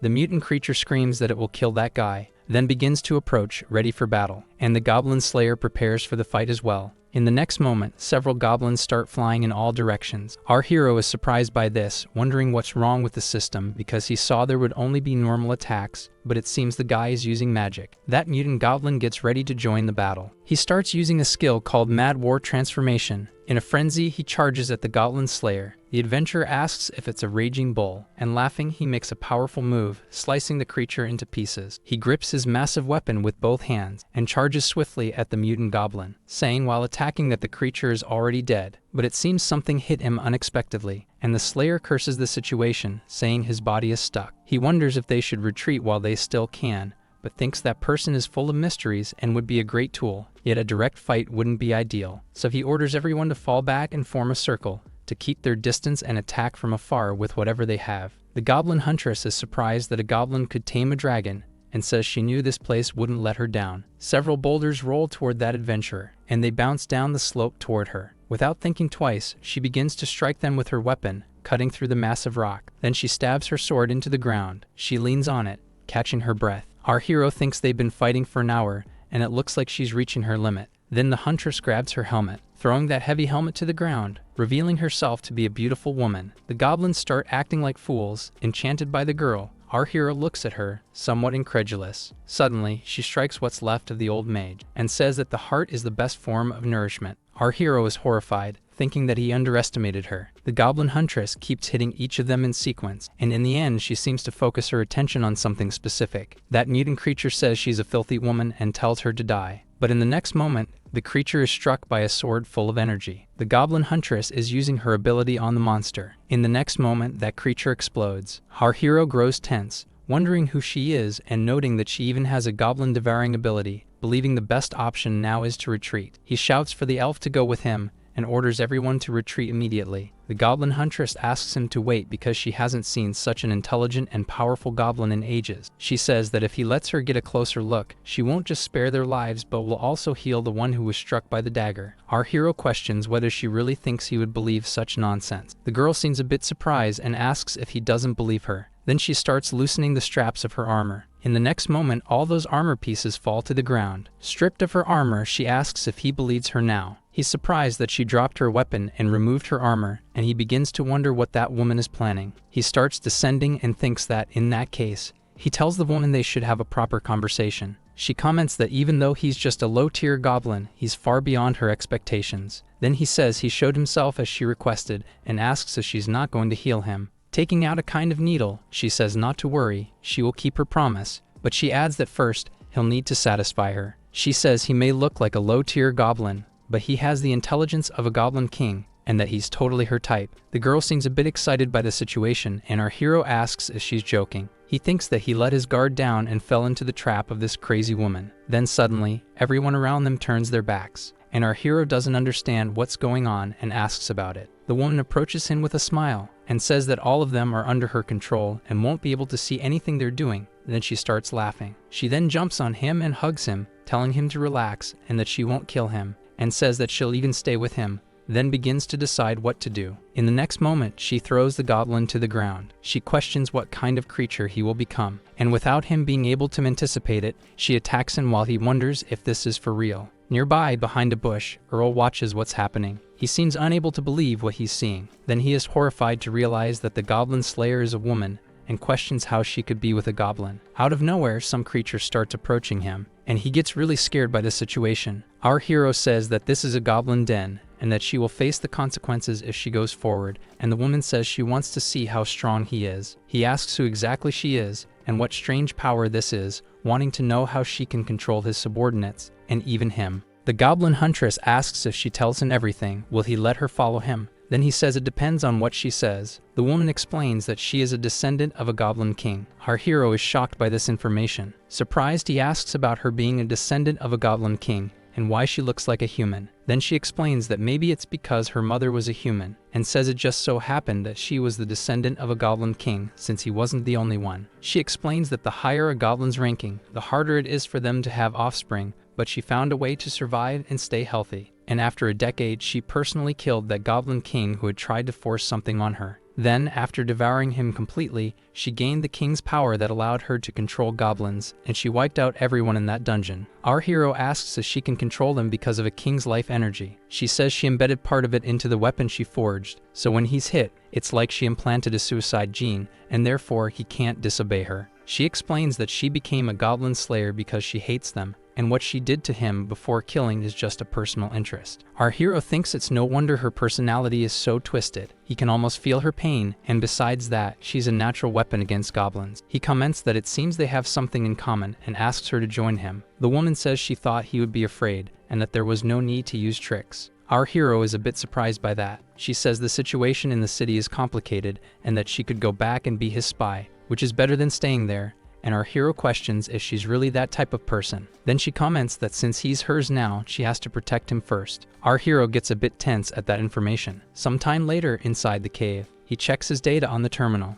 Looking at his points, he realizes he expected a woman with the life energy of a king to give him more points. Then someone asks if that's his cousin, and says he's still alive, catching our hero off guard. Nearby, they say his cousin is the disgrace of the family, and it's no surprise the Holy Sword didn't want to come save him. But the man replies that he's a useless idiot. The guy tells him to look at that thing over there and says he's going to die before he does. Then one of the goblins grabs the young man, who panics and asks what he's doing. He starts dragging him toward the cauldron while he begs not to be killed, saying he's a noble and can give him many women. His cousin tells them to stop and says he wants to see their leader. Our hero arrives and calls him a mutt, saying he kept quiet all this time and now suddenly wants to talk. The man says that if they release his cousin, he'll accept any request. Earl tells his cousin that he was wrong before and shouldn't have spoken to him that way, saying he is a mutt. Lynn questions how someone who is a prisoner wants to bargain with him. That man suggests hurting his cousin and letting him go, so they'll send more people to save him, and they can devour everyone. Earl is horrified by what he's hearing. In a trance, the man says everyone deserves to die and that he'll kill them all. Our hero is surprised because it seems like he's serious and accepts the proposal. The man seems a bit out of his mind. The elf says that if they let him go, his position will be exposed. But our hero says it's not a problem and asks if she doesn't trust him. A good amount of time passes. Back in the city, someone shouts that it's over and that they're doomed. The tavern keeper asks what happened, and the man tells him not to worry too much. That guy says he saw Exciser and that he was missing a leg, riding a carnivorous horse toward the royal city. People nearby get alarmed, asking how that's possible and saying that he and the group failed. Then the man asks if the Grey Hats and the Blizzards were all defeated, wanting to know if he was the only one left. At that moment, the Goblin Huntress enters and confirms it. She says everyone was killed, and only Xyzer remained alive. She walks to a nearby chair. That adventurer asks the Goblin Slayer if she took part in the battle, and she confirms that she did. The hooded man asks about goblins, and she says there were hundreds of massive goblins and also mutants, if she took care of all of them. People in the tavern are surprised by what she said, and someone comments that it was expected from the Goblin Slayer. The tavern keeper says she can drink on the house, while those around her are amazed by what happened. Suddenly, something flies into the room, and through the door, several bats swoop in. They hang from the ceiling while people watch. The Goblin Huntress asks if they're the cold mercenaries, and says it was quite an entrance. Someone calls for the Goblin Slayer, and asks if she found their nest, since she mentioned there were hundreds of goblins, adding that those bastards hide underground. How could she know? But the Huntress says she didn't find the den and returned after killing those, then asks if he can handle the remaining goblins. That bat asks if that's all, and says not to worry, that finding the nest will be their job, then asks if she'll join forces with them. Then the Goblin Huntress gets up from her table. She explains that she doesn't like working at night, and that she's not very useful compared to the others. The bat says it's a shame, and that it seems the hunt will be theirs after all. During the night, those creatures fly through the forest, and they roam in search of the Goblin's den. One of them asks what the captain is thinking, since there doesn't seem to be any powerful force around, and the captain says the trail ends there and they must go in. They agree and fly inside, while the goblins on guard say it's nothing serious, but they should stay alert. They begin advancing through the cave. One asks if this is all, just a bunch of goblins and a mutant, then wonders if they went to the wrong place and found a mid-level tribe. But the captain says there's no mistake, and it's just as the hunter said, that these are big goblins, and says it's perfect to drain them before they wake up. Then he gives the order to charge in and suck everyone dry. He charges forward with his fangs bared, but in the next moment, a beam of energy strikes that bat. He falls to the ground, defeated. A woman approaches the scene. The bat questions how this is possible, since it's a goblin den. He can't believe what he's seeing. Several torches begin to be lit in the area. Multiple goblins begin to appear, surrounding them. He curses the situation and realizes they can't leave because everything is on fire, so one of the bats asks the captain what they should do now. Our hero appears and asks if they dare come here to drain them, then wants to see what they're capable of. The bat captain looks at the goblin leader. Then he begins to make a movement, and something happens. They start spinning in the shape of a tornado, and in the next moment, the feet of a woman appear. She says that now that they've been exposed,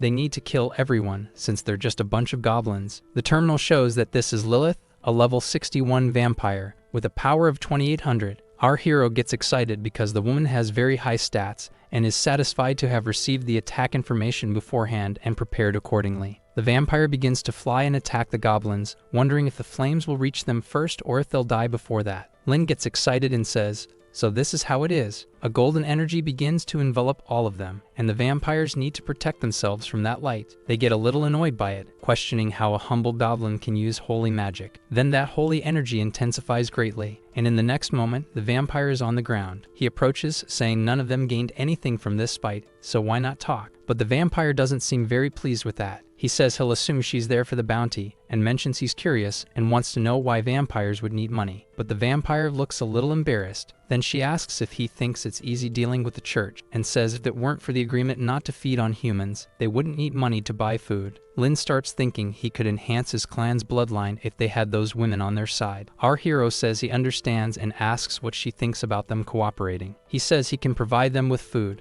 Then something starts happening to those goblins. But she explains that the amount they have isn't even close to enough for long-term supplies. She explains that there are documents that speak of something that is an essential source of life and can replace the feeding method for some bloodthirsty monsters. The vampires seem a little surprised and curious about this. They start whispering to each other, while our hero waits and clears his throat. There's a legend that a monster called a succubus discovered long ago that extracting this vital fluid from men has a special effect, so they live for that. And it's not necessary to kill for it. Just extracting it from anywhere can provide nourishment and sustain them. He says the goblins lack everything except that, and if they make a deal, he'll ensure they won't lack anything they need. One of the vampires says she's heard of those creatures, and another questions if they're being tricked, and the leader says they'll only know if it's true by trying. Then suddenly, one of them grabs their captain. She says they are countesses, and that the count is currently sealed, asking if they're not going too far and if they should wait for him. But the woman replies that for hundreds of years, how many more sisters must die because of this, and that if his method is real, they could achieve it without further risks. Then the girl starts working on it,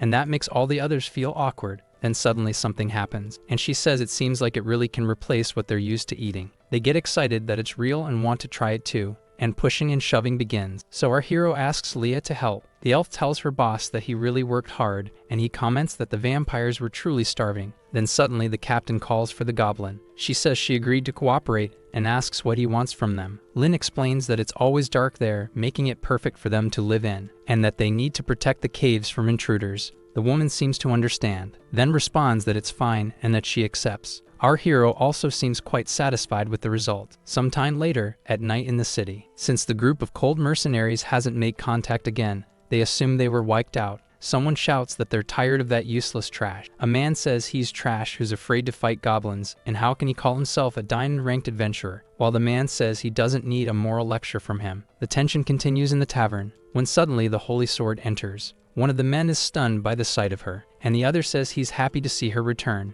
Then the plan is explained. She will go alone to the land of the dragons while they gather to defeat the goblins, so both threats can be handled. A young man asks if they can really do that now that only common people like them remain. Another person says it just takes a little effort, and tells them to count on him. That guy says he's willing to help the Holy Sword maintain the path of protection, and also organize everyone to enter the forest and kill the goblins. The woman says she'll leave the mission to him. His name is Ellison, and he's a diamond-ranked shooter. She says that to reach the land of the dragons, they'll need to go by boat, and asks the young man, because she heard he has object-manipulating magic, if he can escort her. Then he bows and says that fighting alongside the Holy Sword is his greatest honor. But his true intention is that once the mission ends, he hopes to be promoted to an epic-ranked adventurer. In another location where several dragons fly through the sky, the mother of dragons holds one of her eggs, but something seems to catch her attention. She shouts, asking what's going on. A dragon appears at the entrance, making noise. She finally says she understands now, and didn't expect that woman to recover so quickly. She gently places the egg on the ground and wonders why this is happening now.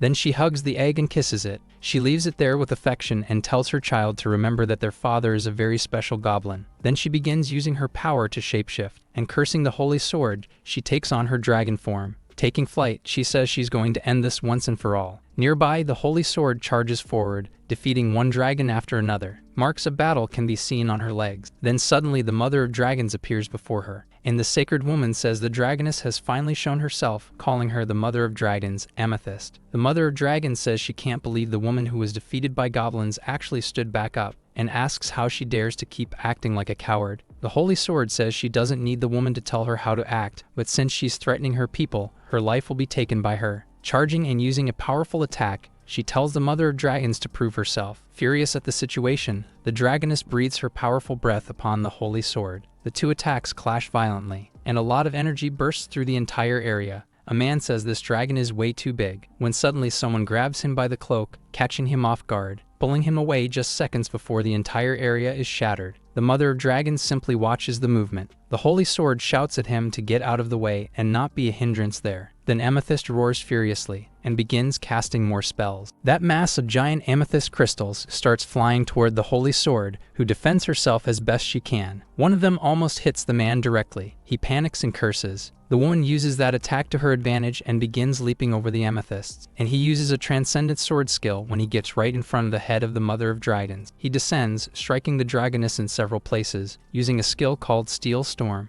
Nearby, some creature screams, and there we see an egg that has just hatched. A tiny green dragon observes the landscape, and he roars for the first time in his life. Someone seems to be badly wounded on the battlefield, and from atop a rock, the Holy Sword observes the Mother of Dragons, apparently defeated. The Holy Sword says she almost succeeded, says she was aiming for the head, but narrowly missed and hit the eye instead. The Mother of Dragons, enraged, curses that woman and says she will fight that lunatic to the death today. Then suddenly someone shouts, telling her not to dare hurt his mother. That small dragon appears flying, and draws the attention of the two women who were fighting. The woman shouts for her son to run and tells him to go to the place in his memory, as it is the only safe place. Then he watches as the Holy Sword defeats his mother, and takes flight, crying while growling. He says to let the Swordmaster leave that little one with him, and to watch. Then he throws several energy spheres at that dragon, and the creature retaliates by spitting at him. That thing hits the man square in the face. He falls to the ground, screaming and rolling. Then he grabs a potion and splashes it on his face. Looking at that creature with his face all injured, he curses the situation and asks where that lizard is because he's going to cook him. The Holy Sword says that if he doesn't interfere, he'll be spared, and that it's time to go, since they might still arrive in time to help with the goblins. The man tells the woman that he can't move the boat with his magic, and says that dragon's fire must be able to erode magic. Some time later, that little dragon is crying beside his mother, and says he will take her back to the dragon's den, that they will definitely find a way to revive her, but despite his efforts, he can't lift her. Then he collapses, failing. He lies on the ground for a while, panting, then apologizes to his mother, saying he needs to devour her to regain the strength to bring her back. Then in the next moment, he growls furiously. He starts flying around the area. Some time later, at the dragon's den, that dragon arrives there and lands. He looks around, holding his mother's head in his hands. Then another creature comes flying toward him and crashes down on him, pinning him to the ground. His mother's head rolls across the area. That dragon says to the Dragon King that they caught this strange one here. A red dragon observes the scene. He says that is Filbuz's head. Then approaching the young dragon, he asks who he is. He explains that it is his mother's head and that he found this place based on inherited memories, so he begs them to save his mother. He says there's no mistake, that this was the work of that woman, and says it's a pity that Filbuz inherited the Dragon King's power crystal. The Dragon King observes him closely. Then he stands up and says he truly is her son, but that he is not a pure dragon, and asks who his father is. The dragon says he doesn't know who his father is, but his mother told him he was a goblin. Everyone around is horrified by the revelation of that information. Attacking him, one of the dragons says that he is actually a goblin descendant and that this is a disgrace to the dragon race, asking the king to leave him in his hands. That huge red dragon just watches for a while. Then he tells him to wait a moment. He says that creature is the grandson of the former dragon king who is dead, and that the entire dragon race now only has this crystal dragon lineage left, and he will have to be tested. That enormous dragon says that if he wants to save his mother, he must survive and defeat the dragon beside him. That creature gets excited and thanks him for giving him a bit of fun. Then he opens his enormous mouth and lunges at the young dragon. Suddenly, with a swift movement, that dragon enters the other's mouth, and that surprises the other dragons in the area, but it only serves to make his opponent even more furious. He turns upward and unleashes his fire breath. He screams for help, saying that thing is biting his belly. And another dragon says that this was the king's decision, that he must win on his own, and they cannot help. Then, in the next moment, that young dragon comes out from inside the creature, flying and thinking that he survived and that he won, and now he will be able to save his mother. He finally lands on the ground, and the Dragon King says that from now on, he is a member of the dragon's nest, and his name will be Nidhogg. The young one asks if now he will resurrect his mother. He tells him to take Filbuz's head to the world tree. He says the head was grafted into the tree's roots to create a wooden dragon, and that this is the only way to resurrect his mother. The terminal states that despite all the losses he suffered, he still achieved a great victory. Lin thinks he's already made preparations to deal with the adventurers. The terminal asks if he wants to run a simulation, and our hero confirms by pressing the button. Everyone there cheers, celebrating their leader's success, and our hero realizes that the pile of bodies is enough to evolve the surviving goblins into more powerful heroic species. Having devoured most of those corpses, those goblins finally reached level 50 and completed their evolution. That one evolved into a gluttonous goblin. Another became a giant hammer goblin with power between 900 and 1000. The others turned into shadow goblins with power equivalent to 1200. Lin thinks the reason they are hated is because goblins need to devour to level up, unlike humans, who only need to defeat their enemies to level up, regardless of the enemy's race or group. Someone approaches and says they didn't expect him to be so resourceful. And the vampire says it's been a long time since she fed on humans. She says that to reward him, she sent someone to help locate the whereabouts of the saint, and our hero asks her to tell him about it. She says that after learning that several adventurers had died, the saint left the city on a horse, planning to summon the group of legendary adventurers. She adds that he should be careful because she was once a member of the Holy Sword. Our hero asks if she's outside the city, and says that's perfect because he can finally get some fresh air. The vampire is surprised that he doesn't seem afraid and even smiled. Suddenly, a goblin comes running and calls for his chief, saying something bad has happened. He says that not far away, a group of goblins from another tribe is coming toward their cave, and our hero is surprised by this information. He comments that there's no goblin tried for hundreds of miles and wonders if they could be the previous owners of this cave. Nearby, some goblins climb up the walls, and our hero watches from above with some powerful allies. Down below, some goblins observe from behind a large goblin leader. That huge creature tells them to be quick and not to delay. That one is a level 50 beast goblin with an approximate power of 800. Our hero questions what kind of tribe this is and finds it interesting because the leader is quite strong, but he knows that this type of rare hero could only lead a single squad. He gives an order saying he wants them captured alive because they might be a special task force from a much bigger tribe, and his subordinate says to leave it to him. Those goblins start crossing the water. The group asks about the smell, and the goblins say they don't feel anything. He says he thinks some food slipped into the cave, so they should be ready for a big feast. Then suddenly something moves very fast nearby and starts attacking the leader of those goblins. The big one says there are enemies there and they should prepare to fight, while the goblins say they'll protect the chief. Suddenly, another goblin crosses the waterfall, and the goblins shout that it's a mutant and tell everyone to run. The leader of the attacking goblins becomes enraged, and in the next moment, he sees his group being defeated. The small creature runs, saying their nest was taken and that he needs to run and report to the Lord. But suddenly, a crossbow bolt is launched. In the next moment, that entire attacking group is subdued. The leader of that group curses the situation, asking if they weren't just a bunch of low-level goblins. He says they're a bunch of useless cowards. Then in the next moment, he's on the ground, defeated and poisoned. Our hero turns to him with a merciless gaze. Sometime later, he's chained to the wall, screaming to be let out and for them to get out of his way. He screams, asking how a low-level thing like him dares question him, and that he will devour him. But our hero says what he really needs is a social beating. And the creature asks if it's going to be beaten by him, adds that he's a male like a wild animal, and questions why it should be afraid. 10 minutes later, several work tools are scattered on the ground. The creature screams, saying it was wrong and will answer his questions, saying it can't take it anymore. It then says it's fine and asks what tribe he's from, where the tribe is located, and why he's there. The creature replies that it's from the Beast King's tribe in the Demon Forest, and that this used to be their chief's residence, and it was told to return and retrieve something. Then our hero asks what kind of goblin class the leader of their tribe is. The creature says it's a goblin lord, but will soon evolve into a dominator. Lin is startled by this information. It adds that they're there to retrieve something very important for their lord, and if he doesn't believe it, he can look for himself. Then our hero asks if it's a treasure. It's a magic ring created by a ghoul clan leader, and it can be used to seal an opponent's soul depending on their strength. Our hero says he didn't expect there'd be something like that around here. Then the creature says it already said what it needed to say, and that he already has the ring, asking to be released. Our hero says of course and grabs the creature's hand. The monster becomes frightened and asks what he's going to do. Then Lin says he'll let its body go, but its soul will stay. And in the next moment, he activates the magic ring, extracting the soul from that creature. The monster screams in despair. Then our hero begins to absorb the creature's soul. With that, his strength increases by 200. He thinks that even though he only gained that much, if replaced with a more powerful soul it might be different. He thinks that the total strength of this beast tribe is comparable to that of the human city, but he believes he can benefit from them to deal with the humans. While he evaluates how he can use this, the Goblin Huntress asks about that creature from the Beast King's tribe. Our hero is surprised that she has this information, but the woman says it's natural, and darkly adds that he can't afford to offend them. Then the Huntress explains that that tribe is under the jurisdiction of the Great Tomb, and even the Lionheart Empire isn't qualified to face them. Lin becomes curious about this Great Tomb,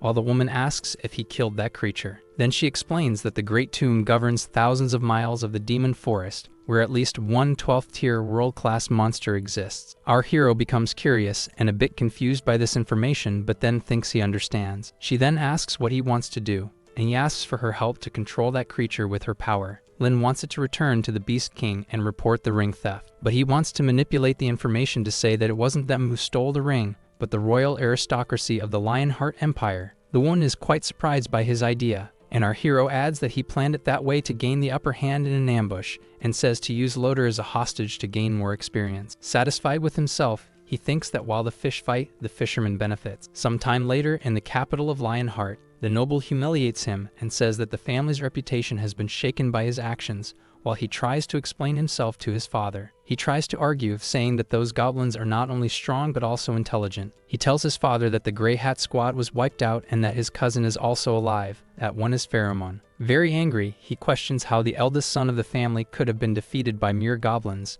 and that everyone is laughing about it. The young men throw themselves to the ground begging for forgiveness. He becomes quite desperate and says that Goblin is terrifying, but the old man tells him to get out of his sight, saying he's pathetic. When suddenly someone calls out to the Count, telling him not to worry, and the man says he's there to help restore the family's reputation. Still irritated, the man asks what that guy wants, and reminds him that the king ordered the soldiers to remain on standby and that they couldn't be mobilized just like that, and adds that the king already spoke with the Holy Sword, asking what they themselves could even do. The man says the count thinks too small, and says that if the Holy Sword tries to resolve the problem, the king will think their family is useless, and asks if he wants to be seen that way. Pharamond is concerned about the information. His idea is to let his son report the event to His Majesty, and if each of them mobilizes at least 1,000 soldiers, the goblins will be defeated. The people around become tense. Finally, that guy seems composed, and agrees with the idea, saying that piece of trash is coming with him. Then sometime later, back at the Goblin Den, the creatures are a little scared while the desperate prisoner asks if he hit it, and our hero seems to have managed to hit the apple on his head. Lin is impressed that the pistol actually works well, and that it wasn't a waste, while his elf companion is desperate to try it. She begs him to teach her, and he ends up giving in, saying yes, when suddenly someone calls for the chief, saying that a huge troop of humans is leaving the city and that they are fully armed. Another goblin says he found a massive number of goblins approaching, and that they seem to be from the Beast King tribe. Excited, Lin thinks everything is going according to plan. That creature reports to his chief that a human army took the ring, and that he almost managed to recover it. But his chief calls him a useless piece of trash. That creature roars full of hatred. The chief orders them to gather and defeat the humans because he wants that ring back. On the other side, human flags and soldiers prepare for battle. The people in the city welcome the counts. Stammen asks where the Holy Sword is. The man who was with her says she had some things to take care of, and he questions why 2 counts are there. But the count says that since she isn't around, he won't waste time with someone like him, but the man defends himself, saying he's a brave dragon slayer who fought alongside her. Smiling and changing his attitude, he says they are there to kill the goblins, when suddenly someone shouts that something is wrong. From the shadows, goblins emerge running, ready to attack, while the soldiers ask how they got past the walls. Cursing the goblins, he orders the knights to attack and kill them all. From atop his horse, he fights bravely. It seems the knights are gaining the upper hand this time. Even that guy who was mostly useless is doing well. But in the next moment, it seems our hero enters the scene, and he's really enjoying the moment. The count questions how such weak goblins can be a threat. He believes that at this rate, the battle won't last more than an hour. But in the next moment, a horse is thrown far away. Our hero is shocked to see that huge monster. The scene is quite terrifying, and that thing is the Beast King Goblin, level 79, with a power of 3,000. Our hero is surprised at how strong, and kind of disgusting, it is. The frightened count orders everyone to retreat. He wonders what that thing even is. Then reinforcements arrive. Lorna, who is the count's cousin, says they will handle the big one so the soldiers can take care of the rest. The count tells her to be careful not to end up a loser like her brother. Then she charges at that massive monster. The group begins their battle against the creature, but it doesn't seem to feel anything and starts chasing everyone as planned. Our hero thinks this isn't good, because if they go that way, they might end up finding his own tribe. He watches that scene helplessly. It's a shame, but that girl is in more danger than she can imagine. Not far from the city, it looks like the creature is gaining the upper hand. The group, irritated, says its teeth will be their first trophy. Another guy says not to give up, because they need to create an opening for Lorna to land the final blow. While fighting the creature, the girl thinks she has to win because she's the Academy's model student. Determined, she uses a martial arts technique against the monster, while it retaliates with a powerful attack as well. Our hero is surprised that the group, with far less power than the monster, is still managing to keep it occupied. The goblin is furious and asks how she dares attack him. Then it seems the monster changes techniques and uses a power. Our hero is scared as it finishes the attack, and it uses the Beast King's roar. The man is flying above the battle with a dragon and gets hit by something. It was a strong sound wave, much fiercer than the man imagined. Xiaoquan becomes very agitated by the noise, and his rider tells him to calm down. Someone drops to their knees on the ground. The person collapses unconscious next to another man who had already been defeated. Beside her companions, Lorna wonders why this is happening and how such a powerful goblin could even exist. In deep despair, she says she can't handle it. She remembers her father and teacher as she looks at the pitiful state she's in. Now the gigantic beast looks at her with fury in its eyes. Terrified, the woman wets her pants and prays, "Help me." Soon after, a scream echoes through the entire forest. A group hears it and realizes it was Lorna, believing something has happened. A soldier asks His Highness to remain calm because now they are the commanders and nothing can go wrong.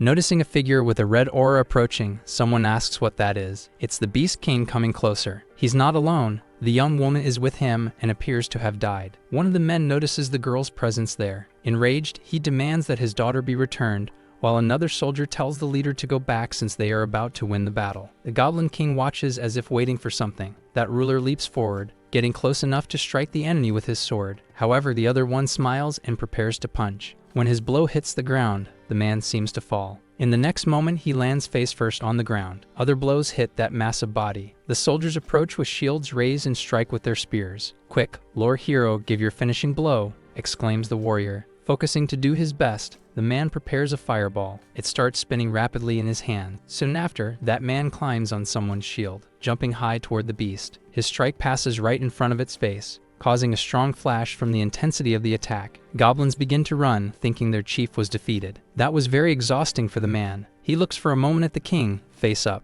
then begins trembling with excitement. He puts his hands on his face and bursts into deep laughter. The young man turns his back to the monster and, excited, tells his companions that he won and that he's a true epic adventurer, but they don't show the same reaction. Somehow, even though the strike hit, the enemy is still alive. Now it's his turn to attack, and he simply moves in to swallow the man, who realizes it's the end. The goblin shuts his mouth tightly, ending the poor man's life. That goblin loved his snack and is ready for more. The warriors watch the scene in horror. Shogun is asked to come forward. His knight wonders if the guy has started to evolve. The creature shows its arm full of teeth. Its face looks more monstrous with longer fangs. Indeed, it has undergone a mutation and is now a brutal level 80 goblin. Its strength has reached 3100, seemingly on par with the Supreme Lord. Although it just evolved, its combat power won't increase that much in a short time, but it's already terrifying as it prepares to devour another snack. The Goblin King looks at something. As the soldiers are swallowed, they will surely be defeated. That guy took down the strongest ones. Something must be done to reduce this brutality, or what will be left of our protagonist's tribe. Next, the monster steps on one of its followers. Desperate, the small goblin says he won't flee, and the chief shouts to the others, who are trembling with fear, not to run. "Whoever dares take a step back will be punished," says the brutal creature to the gang as they charge forward. They run toward the soldiers. The order is to retreat back to the city and close the gates. The goblin army continues to run while the beast commands not to let the enemies escape. Lin watches all of this from above and wonders.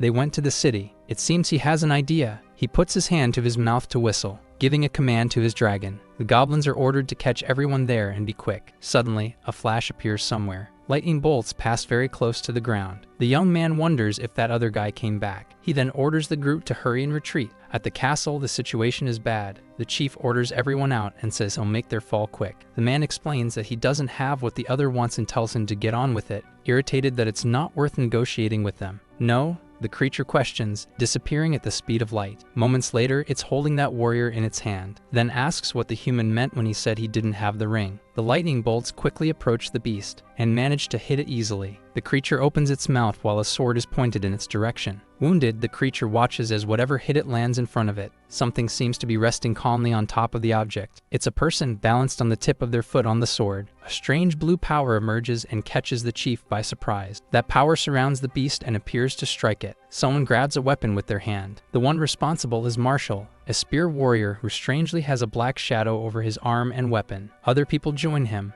Emma arrives with Austin, who questions the need to act that way. Emotionally, a man says that the master of the Holy Sword has arrived, along with members of the hunter group. Meanwhile, in the city, our hero lurks. He didn't expect the Hunters Guild to arrive now, and this ended up ruining his plans to deal with that goblin. The fight continues in the center of the city. That bizarre creature charges forward and seems to make no distinction between friend and foe. It reveals a brutal-natured ability. Having devoured that goblin and devouring its kind gives it a very efficient healing effect. Lin is surprised it has such a talent, but thinks that judging by the number of wounds, it'll take a while for it to fully heal. He's a bit satisfied with that outcome. The adventurers talk among themselves about how the monster didn't die from a direct attack to the neck, but since it's a lower class, it might require more strikes. The creature seems to understand what they're saying. Then it speaks, asking them to wait and saying it's just a simple goblin that doesn't want to fight, and if they let it return to the Great Tomb, it will make sure the goblins don't come back. The Holy Sword asks if it's from the Great Tomb, and the creature says yes,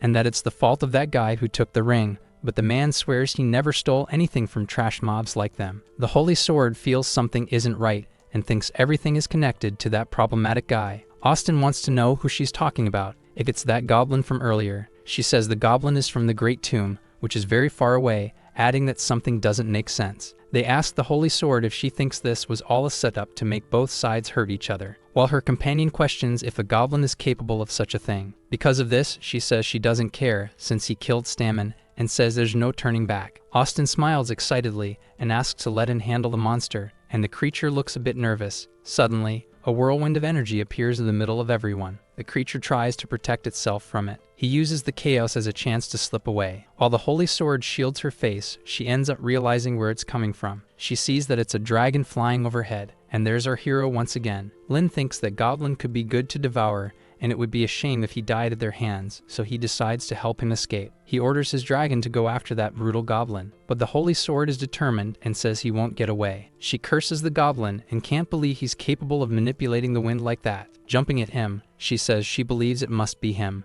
then unleashes a flurry of attacks at our hero, who orders his dragon to dodge when descending. He keeps flying while the woman stays on his tail. Even though he knows he wouldn't die from the attack, it would be a problem if it landed. Unable to do anything, the holy sword just watches the goblin fly away. She screams in fury that no matter where he runs, she will find him and kill him with her own hands. Lin realizes she's very strong but decides to deal with that when the opportunity is better. Something runs quickly, fleeing through the forest. That brutal goblin keeps smashing through all the trees in his path and decides to hide there before continuing. But inside, he senses something strange. He smells other goblins. He remembers that creature saying the humans stole the ring, and that man swearing it wasn't him. Then he thinks he understands. That guy wanted to take the ring, and maybe he's still in there. He punches the wall powerfully to open a passage. Inside, the elf girls are gathered, and that goblin girl asks what she should do if he comes in. One of them wanted to go outside to deal with him, but another says the leader ordered them not to show themselves. At that moment, the Goblin Huntress appears and says it's no problem, and adds that she believes in him and that he wouldn't let anything happen to them. Suddenly, something catches that creature's attention, and he comes face to face with our hero, who is surprised that he arrived there so quickly. He says he doesn't intend to let him escape his hunting circle. Then his dragon breathes fire on that creature, and right after that, he readies his weapon and takes aim at it. The monster starts jumping to dodge, and attacks the dragon, hitting it squarely. It builds the expectation of seeing the result, but in the middle of the smoke, he sees our hero, and notices that on his finger is that magic ring, questioning how that ended up in that guy's hands. He says that lowly being was the one who stole his ring and demands it be returned, but our hero plays dumb and shows the ring. Then asks what would happen if he doesn't hand it over, and the enraged creature says he will die. Then he charges again at our hero, leaping toward him. His blow only hits the ground. Lin easily dodges it, and mocks him, asking how that muscular body could possibly keep up with him. Our hero then jumps from where he is and charges at the monster. At that moment, he obtains a new super skill called Remnant Howl. That creature screams furiously while the goblin only watches. Then he begins activating his new skill, and in the next moment fires a powerful energy blast at the monster, knocking it to the ground. The creature lies defeated as Lin approaches. He thinks it was a gamble, but he ended up gaining that skill. Then he takes a massive punch to the stomach. He's sent flying by the hit and crashes into a spot nearby. The monster decides not to stop attacking and keeps punching him as he tries to defend himself as best as he can. He checks the terminal and sees that the strength of that goblin is around 2100 and feels lucky that it's wounded from the previous fight against that group of adventurers. The creature is surprised that he can withstand its attacks and believes that food is making him stronger and stronger. With a quick reversal, our hero unexpectedly strikes back. She screams in fury, feeling the blow, unable to believe she didn't defeat him. In the next moment, she lies defeated on the ground. Our hero thinks that there's no food for him to recover now, and this time he might actually die. He comments that he didn't kill him because he's the last one left. The Huntress asks what he wants to do, if he plans to seal his soul in the ring. But our hero says the plan failed because there was an intervention and he ended up exposed. He even says that among them is someone with the ability to escape underground and that he can easily find them through the subterranean. Then the Huntress asks what he intends to do. Our hero asks if that isn't the guy from the Great Tomb and says maybe it would be better to use his story so he gets killed there. The Huntress questions if it wouldn't be better not to get involved with the people from the Great Tomb, but our hero says it's the best option. He then puts the ring on his hand. He asks her to send him to inform the people of the Great Tomb and offer the ring. This way, they'll be able to avenge his cruelty, and she says there's nothing they can do. The woman then says she'll do as he asked. Grabbing a weapon, she begins using her ability on that creature and commands it to rise. The brutal goblin rises, saying that his humble servant shines brighter than his master, and says he must complete the king's command. Elsewhere, a group of goblins is eating. On the terminal, it shows that the host has accumulated 300 life points, and is now able to summon a fully obedient level 6 monster. He considers using this to protect himself, but decides that a level 6 monster is as strong as a brutal goblin, but he believes the holy sword could defeat 3 of those. He thinks it might be better to choose a skill to become stronger. Distorted fusion can take parts of opponents and merge them to gain new attributes, but cannot acquire innate abilities. Ruin Strike is capable of disabling holy abilities and weakening the opponent, in addition to causing high damage. Distortion combined with Gene abilities becomes more powerful, like Dragon Wings, or even fusing with Medusa's eyes and devouring her petrification ability. Ruin seems to be the only way to break the holy system, but there's no monster to fuse with right now. The Ruin exchange worked. The host obtained the Miracle of Life effect and recovered 3,000 health. Lin is happy and surprised by what just happened, though the goblins understood nothing. That solves the issue regarding goblin genes. Even his servants ask the chief what's going on. The young woman asks if he would like to do something. The man says no, and asks her not to suggest that for a while. That human stole 2 weapons and is causing problems, says a minion. In tatters, the warrior apologizes to his family for having hurt them. When the chief approaches the prisoner, the other kneels and calls his name several times. Delirious, he asks if his father and the others are still alive. Your father and sister were defeated by the Supreme Lord, says Lin Tian. Laughing hysterically, the madman says he shouldn't have provoked him or tried to be clever in front of him. That man says he hopes she's still alive and can be rescued later. Then suddenly he runs and slams his own head against the wall, collapsing unconscious to the ground. Lin says he was tortured to the point of feeling emotional and wonders why he couldn't just let go. He says that after a while, his hatred toward him faded in hopes that Dagger might reduce his pain. Sometime later in the forest of the Great Tomb, that goblin calls for Lord Niu and says he's the leader of the Beast King tribe, asking if he's home. Suddenly a giant paw appears and terrifies the creature. A colossal monster emerges from the cave, asking why he's calling. She explains that she only came to retrieve from the humans what belongs to him. That massive creature is the man-eating phantom bull Niu. He says that item was made by the same phantoms of his species, the Cheeky, and by giving it to him, it's like returning it to its original owners. That enormous creature takes the ring and examines it, asking what he plans to do. Then the goblin asks for help, standing before that towering creature. He explains that he has an agreement with the Holy Church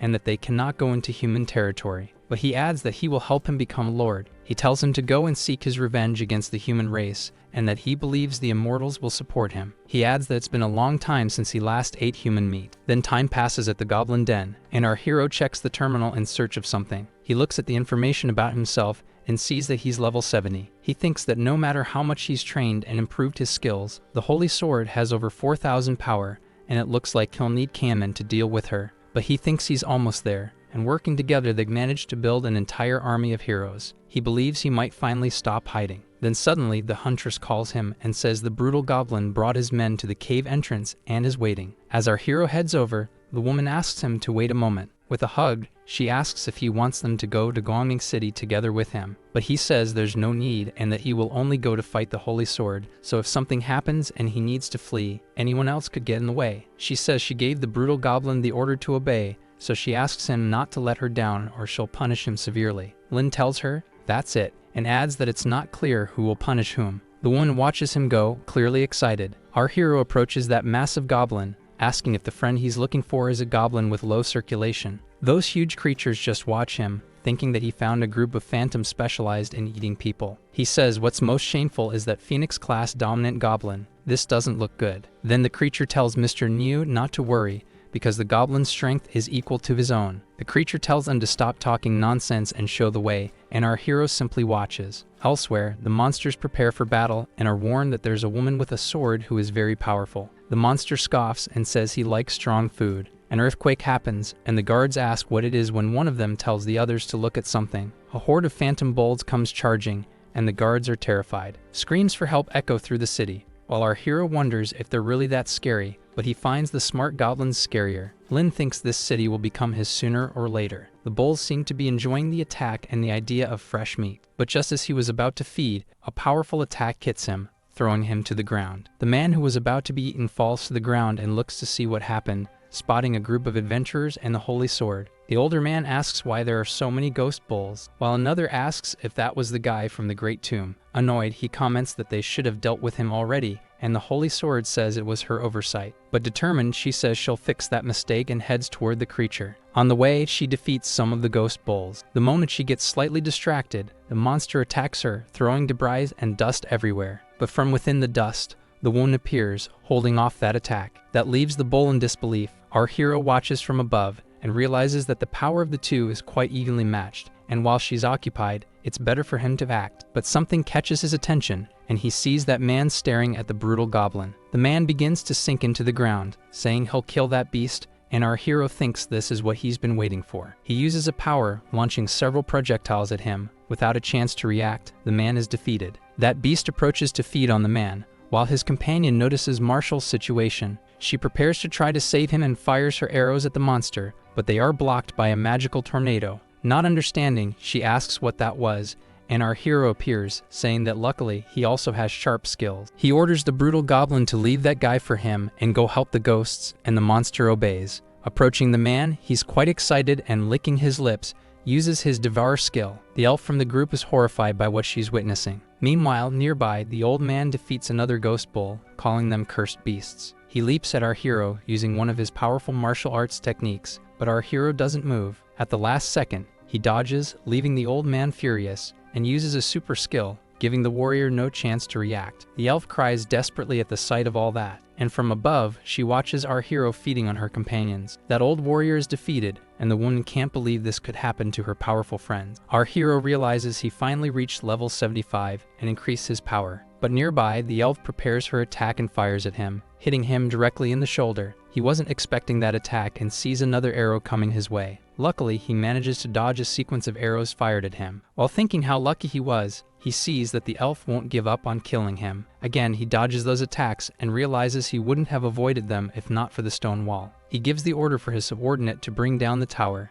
Then the monster charges to complete the mission and hits the tower with great force, shattering it. The elf realizes she'll have to get out of there while our hero is already preparing to retaliate. He fires his crossbow toward the woman. The elf is surprised by the attack, but manages to dodge in time, hopping around the area. Our hero notices she dodged and decides he'll wait for her skills to go on cooldown to get a chance to strike. Then he starts running as if he were fleeing. Preparing to shoot, she says not to think he can hide from her. He keeps dodging as best he can until he notices something different. It seems the elf is no longer doing so well, and her physical strength is gone. She pushes herself a bit further, but in the next moment she falls to the ground. That brutal goblin approaches the girl, intending to devour her. But our hero tells him to step aside because she's his. He approaches the elf, saying she has a strong spirit, and it must be a shame to eat her. Then he picks her up and starts carrying her. Sometime later, the elf wakes up in another place, quite scared. The first thing she sees is our hero. She realizes she's completely tied up and can't move. Desperate, she asks what this goblin did to her. He says she'll find out soon enough. Elsewhere, the Holy Sword continues the fight against those ghost bulls, and secures another victory, saying that guy was a bit tough. Suddenly, a loud noise catches her attention, and she sees Emma about to kill herself, so she runs toward her, trying to stop her. The girl collapses to the ground as the woman runs in a panic, and he manages to reach her in time,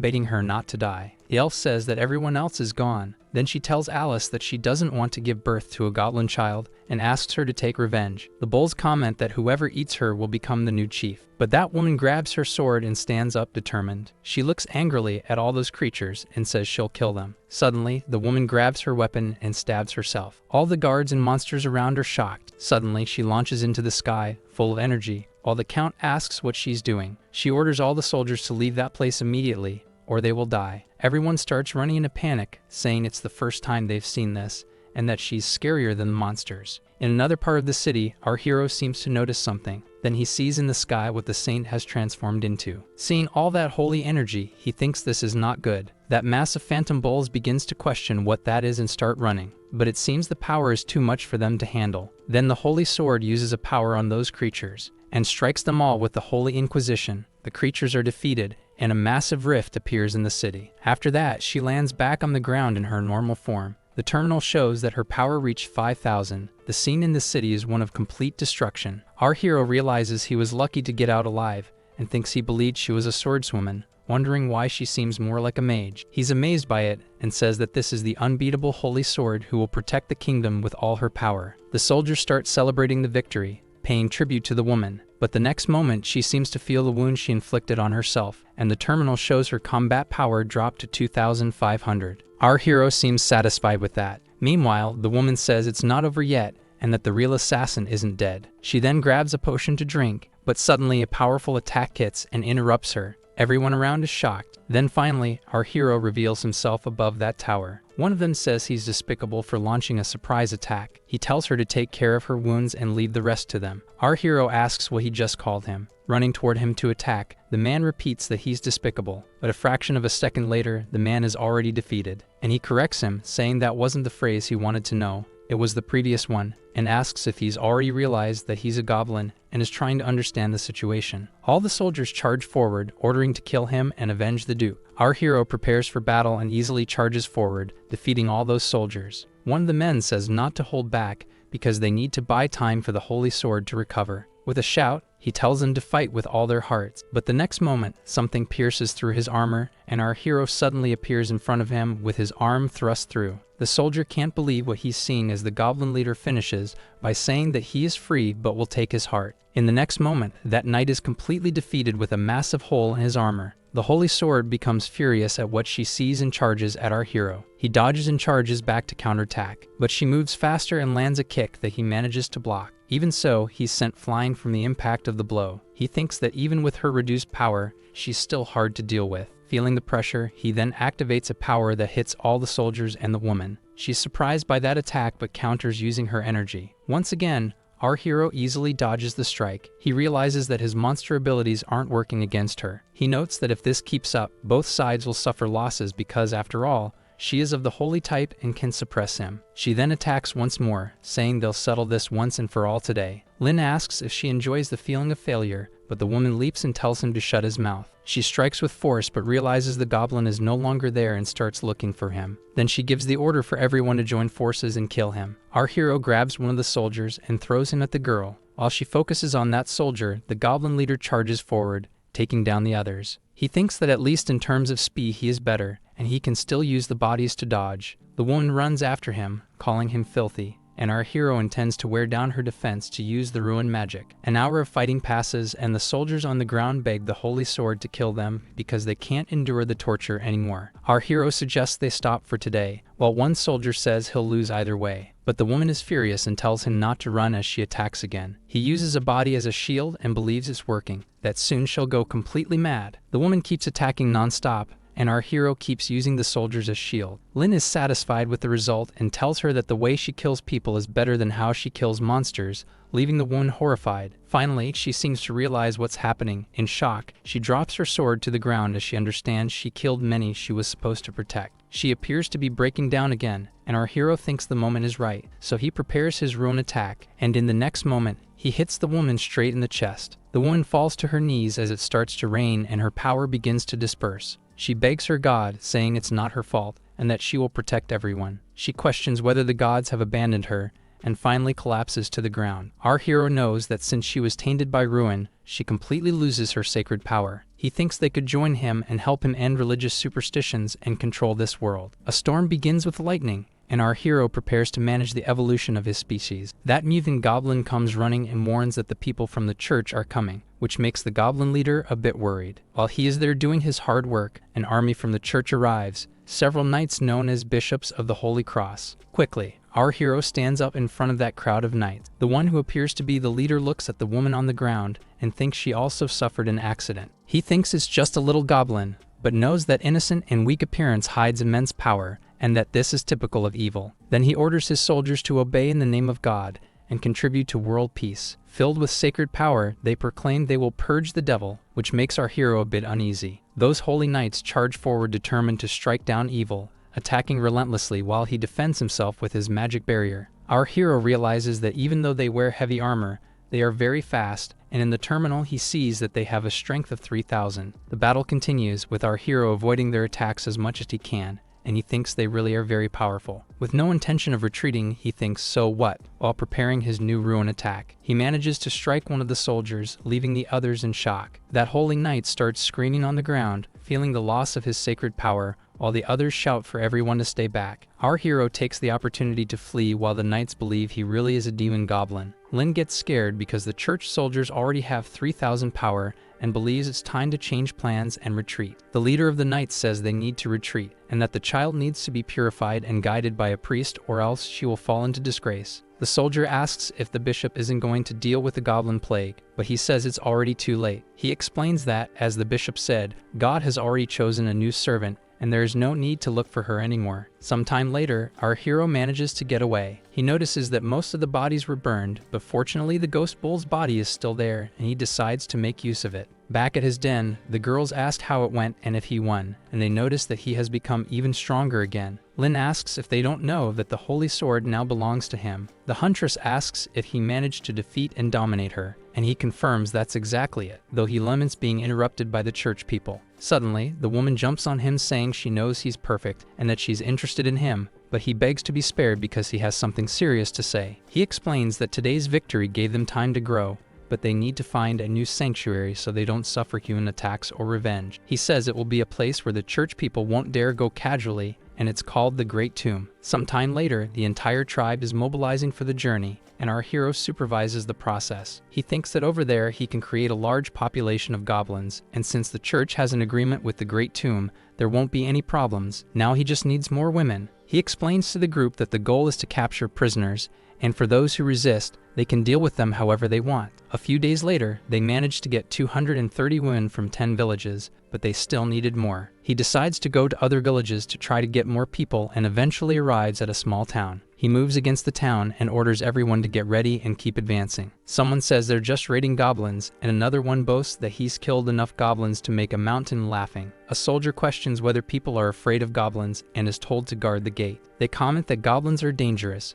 but a man says they're just big and shouldn't be taken seriously. He claims he could even handle a hero type, this man being a level 50 adventurer. The mayor tells everyone to prepare because the enemy is heading their way. A soldier announces the goblins are arriving, and so the townspeople get ready. He suggests a competition to see who can kill the most goblins, with a punishment for whoever kills the fewest. The man says he could handle it on his own and tells the others to go rest. But something suddenly makes everyone there tremble in fear, and the man watches a massive dragon flying toward them. Our hero approaches mounted on his dragon while everyone trembles, questioning why there are dragons with the goblins. The soldiers begin fleeing in panic, saying the sentries lied and that these are clearly monsters. Our hero finds it interesting that so many people prepared for this and orders the attack to begin. Moments later, the battle spreads throughout the city. One of the townsmen demands action from the adventurer who claimed he could handle the goblins, but the man hides and questions whether those creatures are even really goblins, until a creature finds him under the table and apparently takes him out, leaving the man defeated while muttering that he thought this would be fun. Sometime later, a group of monsters is gathered.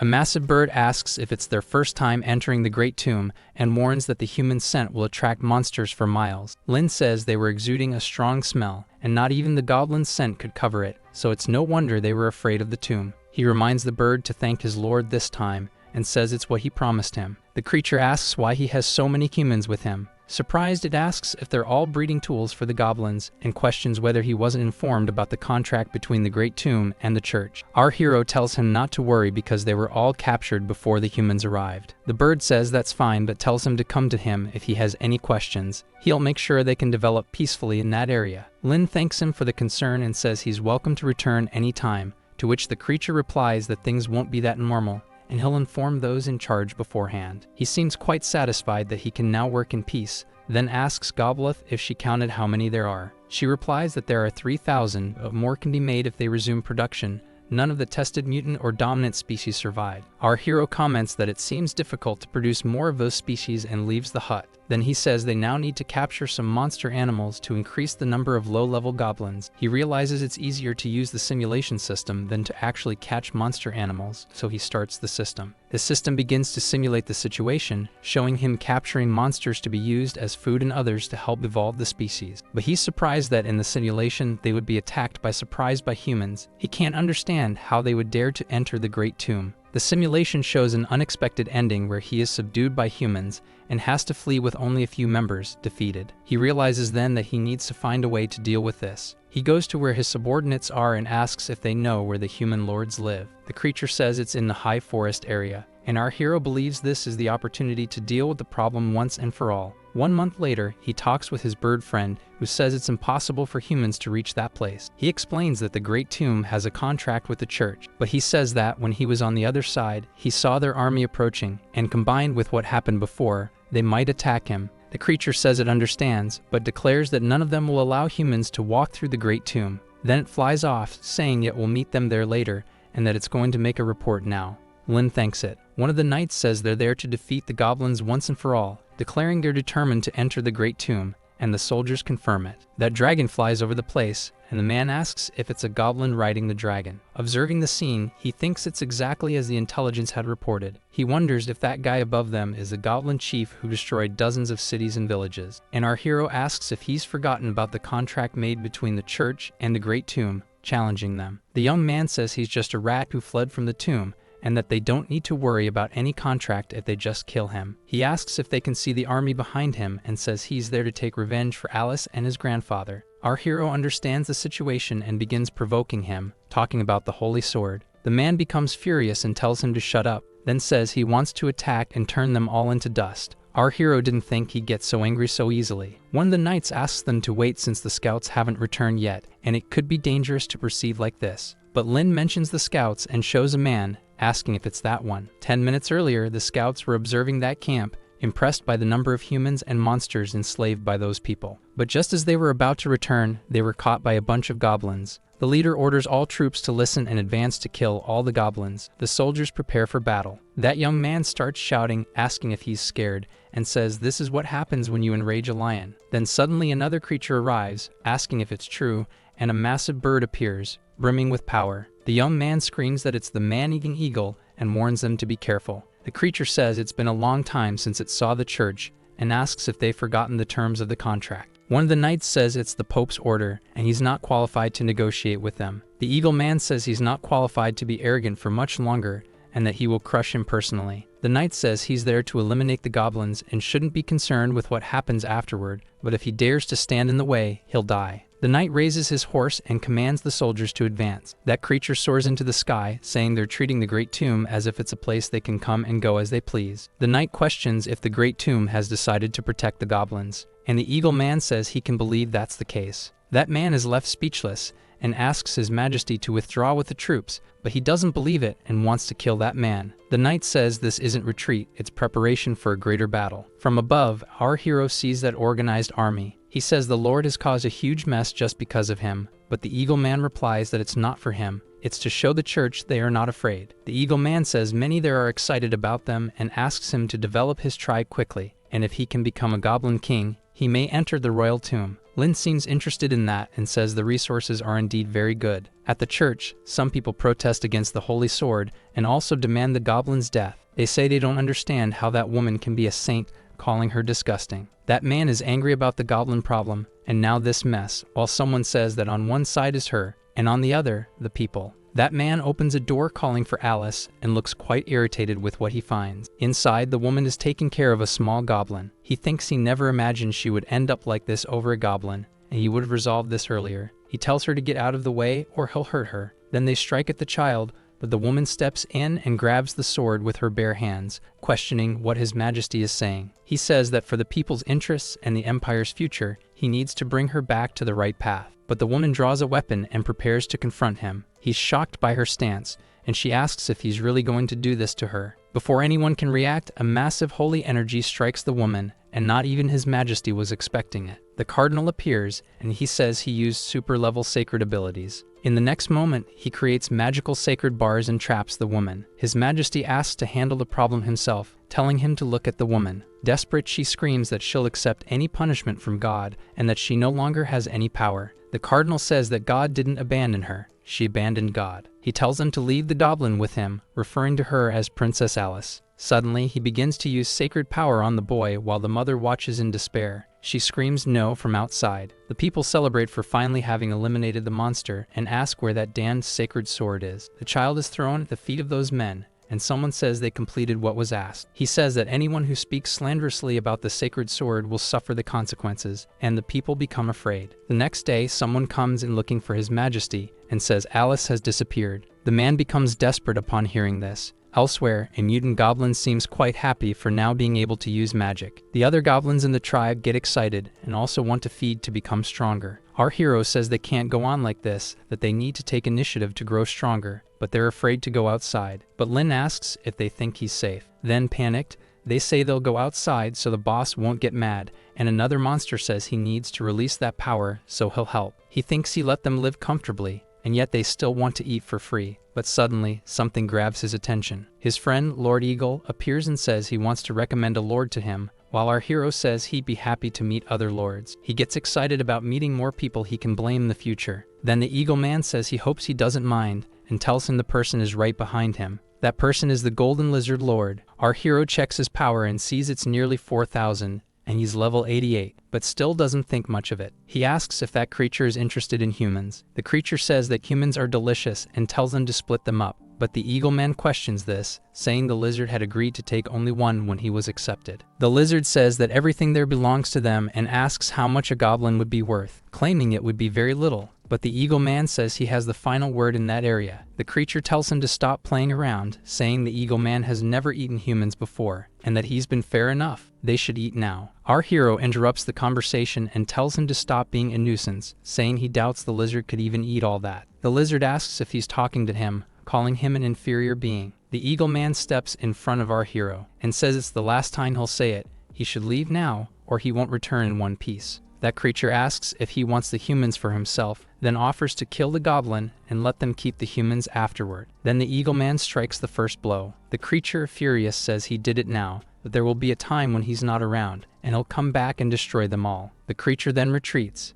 and the Eagle Man apologizes, saying he didn't know he'd be so ambitious, and explains what the Great Tomb's leader could do if he wanted that guy dead. He explains that they could condemn and punish him, or allow him to become the Lord of the Lizard Man's territory. Considering that idea, our hero realizes he could summon mythical creatures that way, but he wouldn't be able to kill monsters whenever he wanted like he does now. He comments that he wouldn't lead them even if they asked him to. Nearby, where his subordinates are feeding, he realizes he's evolving. He feels bigger and stronger. He then tests his power on some nearby trees and gets excited realizing his powers are increasing. Close by, a small creature approaches a lake to feed, when suddenly, a hand grabs it and pulls it underwater. Someone comments that it looked young, but it's already a meter long. They say it tastes good and smells nice, almost like human meat. And suddenly, they seem to get an idea for getting more food like that. In the creature village, a lizard says that woman's son is wandering around and will end up being caught, but she says her husband is a lord and will take care of it. Suddenly, a voice asks if they are looking for that,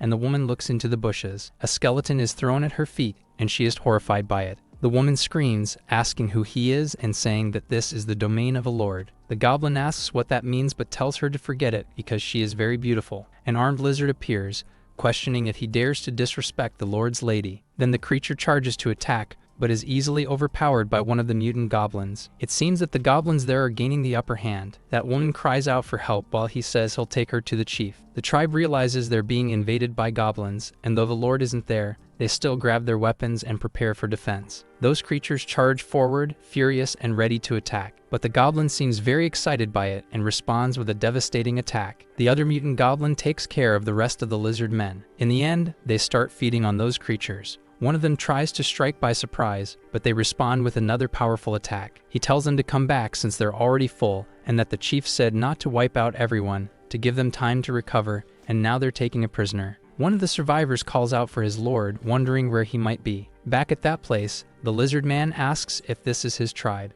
A lizard rushes in, shouting for him to quickly go save his wife and daughter, as they were taken by the goblins. The creature is in disbelief, as it had just come from the goblin tribe, and doesn't believe they would retaliate this quickly. The lord starts sniffing the air and then catches the mixed scent of his wife and the goblins. He runs, calling the goblins bastards and saying he'll crush them all. Back at the tribe, someone shouts for the chief to come quickly because they brought something good. Our hero becomes curious and notices they have evolved, impressed by how far they'd come. He keeps assessing the situation, trying to figure out how it happened, forming theories, but also thinks he can equip them with gear to improve them. Suddenly, someone yells, telling the damned goblins to let them go. A woman says she's the lord's wife, asking how he dares to capture her and declaring that she will tell the lord to kill them all. Grabbing the woman by the head, he tells her to behave. Excitedly, he says he brought her to his chief, a young one and an older one, depending on his taste. Our hero grows curious about where they captured them, since they're talking about a lord, and asks if they are the lizardmen from the cursed temple. The woman says he's right,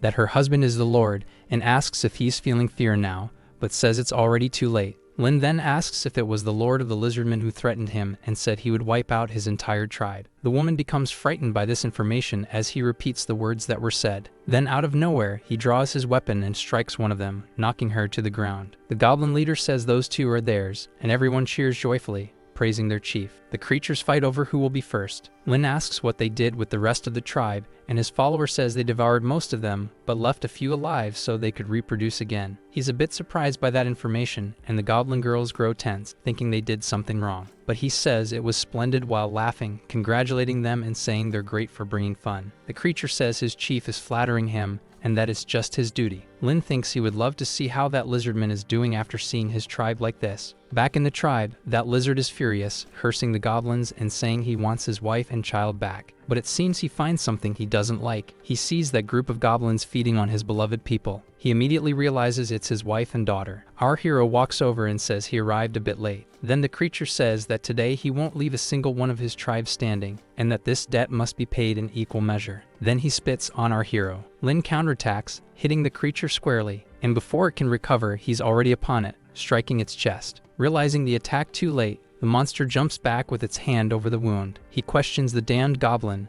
asking what that was and saying he blacked out for a moment. Then our hero says that if the lizard wants to die, he'll help, saying this is the East, and he can't summon monsters here. But the lizard, furious, says he can kill everyone without needing other monsters. He starts using his power, and his wound begins to close as he grows stronger and more terrifying, ultimately asking what the goblin can do against him. The other goblins get excited and tell their chief that he doesn't look like someone easy to face. Our hero begins to map out his strategy to defeat that creature. But in the next moment, a weapon pierces the monster's chest, leaving our hero completely confused, and that creature is sliced from head to toe. Behind it, revealed, is the sacred sword, looking completely tattered. With a blank stare, she says she finally found him. The goblins get scared because she's in their tribe. They're afraid she'll kill them, but the woman doesn't seem to be in any condition to do that, and in the next instant, she simply collapses to the ground. Lin is surprised that she managed to kill the lizard in 1 second, even exhausted and with a worn-out sword. He considers himself lucky that she's unconscious. His subordinates want to take advantage of this chance to kill her, of course, in the name of their chief. The other two pretend to be distracted,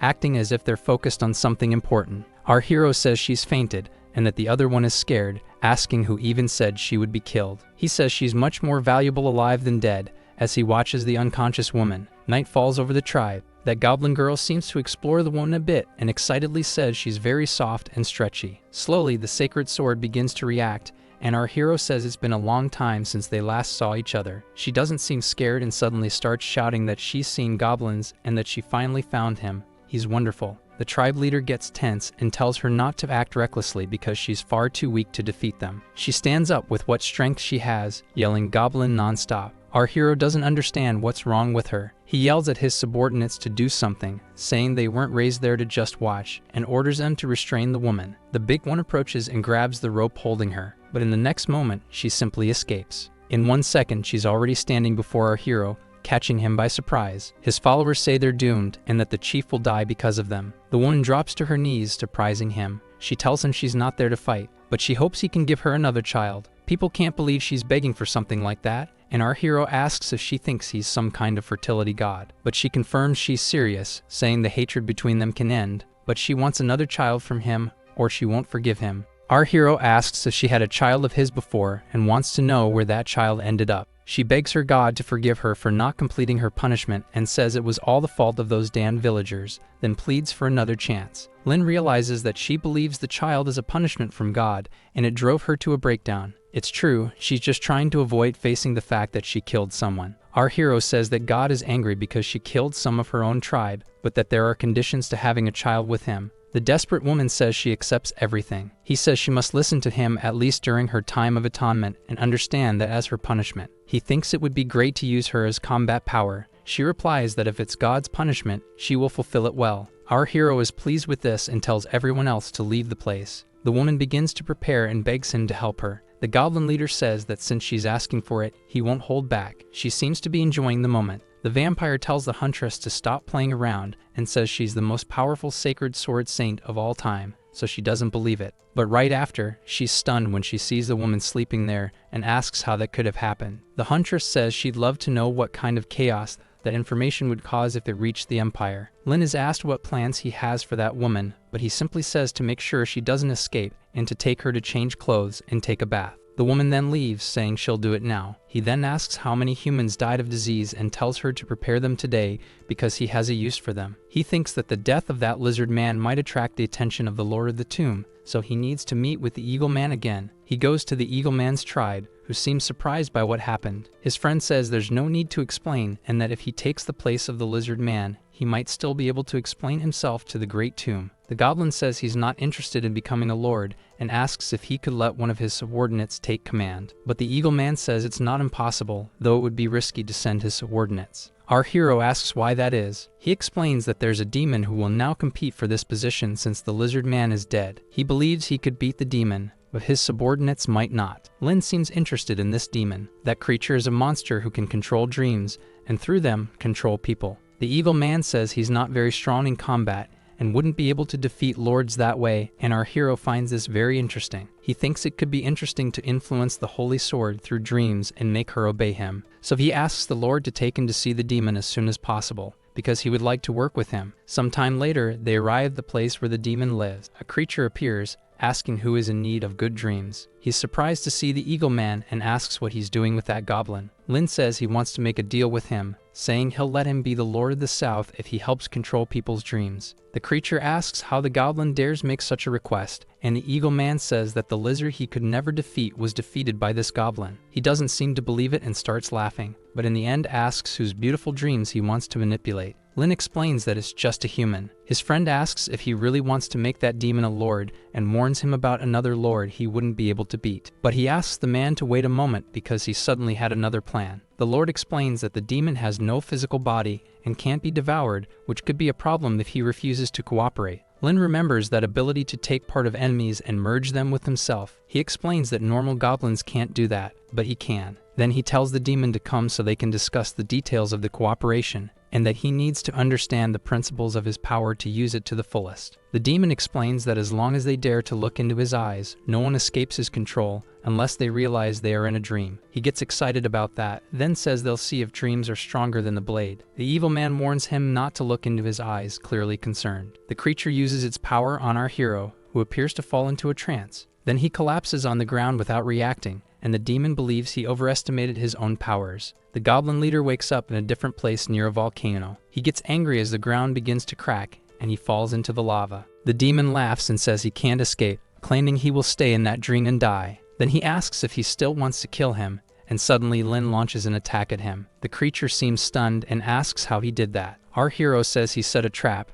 and that in these dreams, people only die if they believe they will, then asks if that's his real power. He adds that it's a great trick, but it won't work on him, and charges toward that demon lord. He strikes with a powerful attack, and the creature wonders how that's possible as it begins to break apart. But in the next moment, to Lin's surprise, the creature curses him and says he won't be forgiven as the fight continues. He's holding his weapon and strikes the creature again. This time the creature collapses to the ground, and he wastes no time going after it. He manages to bite off a part of the creature and acquire its dream-controlling ability. The monster looks at him in fear as its body begins to change. In the next moment, he completely absorbs that power, leaving his Eagle Lord friend visibly shaken. The Eagle Man approaches, worried, asking if he's alright. He says Lin scared him and asks how he did that, but the goblin simply replies that they're ready to go now. And he says that now that the demon has been defeated, he has the perfect goblin for the position. This friend tells him not to worry because he will speak on his behalf. Some time later, back in the goblin tribe, the sacred sword sleeps peacefully. But our hero begins to use his new power to influence her peaceful dreams, and he takes her to a place where the people demand the death of a goblin and her punishment. Everyone in the city humiliates her and calls for her punishment. He realizes that this is the dream in which he was humiliated by everyone, and that this is exactly what he wanted. Suddenly, a strong light appears, and an angelic entity descends. Everyone starts to worship it, believing it to be God, and they are very happy with the vision. They accuse a woman of being a demon who profaned the sacred. Then they point at her, wanting her to be punished and executed. A huge hole opens behind the woman, but she throws herself to the ground and begs God to save and forgive her. That angelic being extends its hand and covers the people with sacred energy. It asks the woman if she knows the sin she committed, and she says she knows she killed people she was supposed to protect. God says that is a minor sin, and that by giving birth to a goblin and caring for him, she will be forgiven. She asks if she committed any other sins. He says she protected a group of demons who are selfish and greedy people, and begins listing several of their negative traits, and that she will never be forgiven for that sin. The woman becomes desperate and says she was only protecting them. She looks back and sees all those creatures turn into demons. God says that if it weren't for those people, her teammates wouldn't have died either. That group of demons begins saying cruel things to her, driving her to despair, begging for her to be killed. The woman starts to grow in rage and screams at them to shut up as she charges to attack the demons. She slashes at the creatures relentlessly, not giving them a chance, then collapses to the ground, saying to her god that she killed them. But the entity asks if she can see it clearly now, that they wanted protection but never thought to protect her, and says that when she fell before the church, they were the first to attack. This surprises the woman, but she says she understands. They touch hands, and it says that from now on, she is responsible for eliminating those demons. She asks how she can regain the power of God. It explains that only once there are no demons left, and that it sent a messenger to help her with the mission, telling her not to forget. The sacred sword rests while our hero is surprised, not expecting her to be that exhausted. She will no longer be called that name, says the man. Some time later, he tells her to eat and be ready to fulfill God's mission. She asks how he knows about that. The young woman seems unable to believe she's standing in front of someone important. He says God's will must not be revealed. The girl is incredulous, wondering if the one spoken of in her dreams could really be that goblin. She asks what they will do next, and the other simply says, when the time comes. Even though she is level 60 and doesn't even have 1000 power, the young woman will strive to improve. She also explains that she has only been studying magic for a year and doesn't have much experience with it yet. Our hero says her talent is impressive and shouldn't be wasted. The goblin leader says it's a good city for looting and such, which excites his followers. Then he orders them to prepare to leave, while his soldiers celebrate. He knows there is a mage there who possesses many magic tomes. He asks how about she stays with him, and he retrieves several books for her to study. The woman thanks her lord greatly when someone arrives asking if they are heading off to battle. She is fully armored, and our hero says she really came prepared. Then Alice says it's a mission for her god. Of course she prepared, and says those demons caused 10 years of pain, and now it's time to make them pay. Some time later, they arrive at the city, and an event is taking place. One of the creatures asks what those gathered people are, and our hero says it's some kind of celebration. He orders him to return to camp while he investigates. Down below, the ceremony continues, where his granddaughter Avril is about to become the new lord of the city, the youngest in history. Everyone celebrates joyfully at the event. The woman thanks everyone for their support, saying she will be better than her grandfather and promises she will never disappoint them. She also says that if anyone learns where the holy sword is, they should inform her so she can be sent back to the church and properly punished. The people celebrate in a trance, thinking she is wonderful. Her grandfather is very proud of her and happy about it. Meanwhile, our hero, from atop his dragon, assesses the situation and didn't expect that they intended to capture the holy sword. But he gets excited because they will arrive soon. Nearby, the goblin army prepares while the elf asks how things are going. He explains that the city has 6,000 soldiers concentrated in the castle and that it's a perfect time to attack. He gives the order for the berserker goblin to destroy the gate now, and they begin advancing on the city. The goblins use a log to break in while the soldiers get frightened and want to inform the lord. But in the next moment, they begin to be neutralized. The elves seem to prefer these firearms over their old bows. Meanwhile, the city gate is broken and the goblin invasion begins. Our hero gives orders to his army, and the city falls into flames as the new lord realizes what's happening. Explosions begin to erupt across the city, and people scream, warning the dragon is coming. The woman tries to take control of the situation, but the people won't listen. Above the city, a mage watches everything and leads his army to confront the goblins. For a moment, the young woman is surprised that they are goblins, then feels relieved. She says they are low-level monsters and that they should finish this quickly and then have a drink. Everyone must move forward, and since it's her birthday, she'll distribute food and drink as gifts from the clan family. But nearby, the scene is worrying. It seems the goblins are gaining the upper hand in every aspect. Above the city, our hero and the mage face off, and the old man realizes this must be the goblin who defeated the holy sword. Our hero says he didn't expect his fame to travel so far. The mage says it's no wonder he's a problem, but asks if he's considered the consequences. The old man starts using a magic crystal, and a massive rock heads toward our hero, catching him off guard. He flies with his dragon to avoid the spell while the man focuses. He says that in that case, he'll give him a gift, and then heads toward the young mage. Everyone is terrified and starts running in panic. That meteorite continues to fall as people scream. The Lord thinks this is really bad while our hero continues with his plan. The dragon breathes fire on the area where the meteor is falling. The woman begins casting a superclass spell, creating a temporal space, and then banishes the meteorite. But she realizes she can no longer see the dragon. The mage is surprised and says it's impossible that the creature is still alive. Our hero says his granddaughter is very capable, otherwise the castle would have turned to ashes. A wounded soldier approaches, saying he can't hold on anymore, and the mage uses a healing spell on him. Suddenly, a flame approaches the two of them, but the old man reacts quickly and blocks it. Irritated, he tells the goblin to stop with the tricks and fight properly. Our hero asks if he's trying to make him feel guilty, and says goblins have no morality. The old man becomes worried, thinking they underestimated them and might lose, so he orders a retreat to the castle for defense. Everyone begins running desperately inside. The gate is closed while the soldiers comment that those guys are clearly an elite force. Someone remembers the holy sword and wishes she were there, but the Lord says she won't let anything happen to them. She says it's a powerful fortress and no one will set foot inside. Outside, the goblins start losing and the leader orders them to fall back for now. Happy, the Lord says they managed to deal with many goblins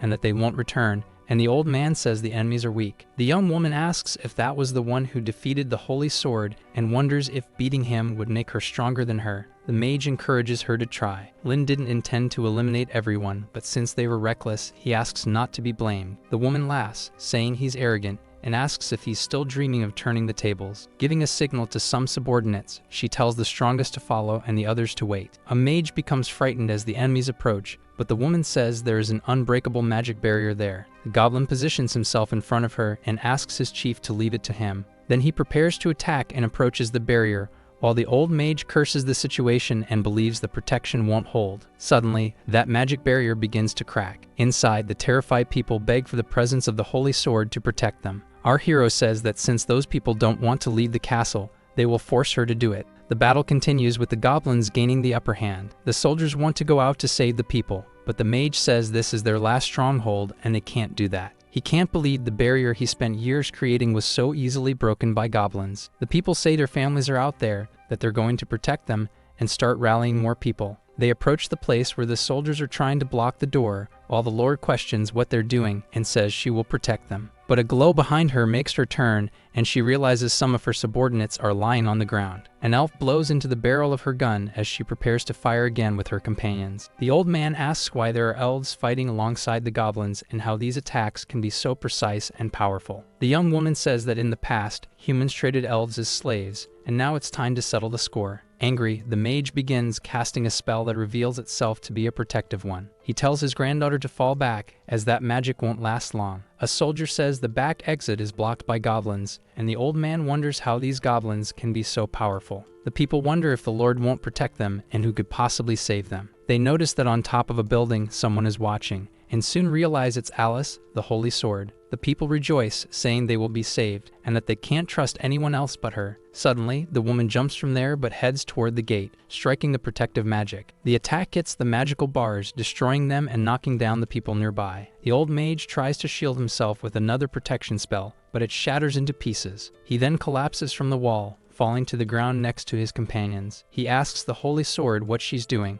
but the woman only gives them a look of contempt. He comments that something is wrong with that woman and tells them to go and hide in the castle quickly. They both run into the castle and order the door to be locked while abandoning the people outside. Our hero tells Alice that those people are demons to her, and that she's heard this before, so she must proceed to atone for her sins. The woman descends from where she was, and as she walks, the people beg her not to listen to the goblin and say they would never crucify her. They say they were wrong about her, but without saying a word, the woman kills that soldier. She's dealt with demons in human skin before and will use the same methods to eliminate monsters. The people run in desperation, begging their lord for help, but just a few seconds later, the woman has taken care of all of them. Our video ends here. If you enjoyed it, please like and subscribe to the channel. Until next time, bye bye.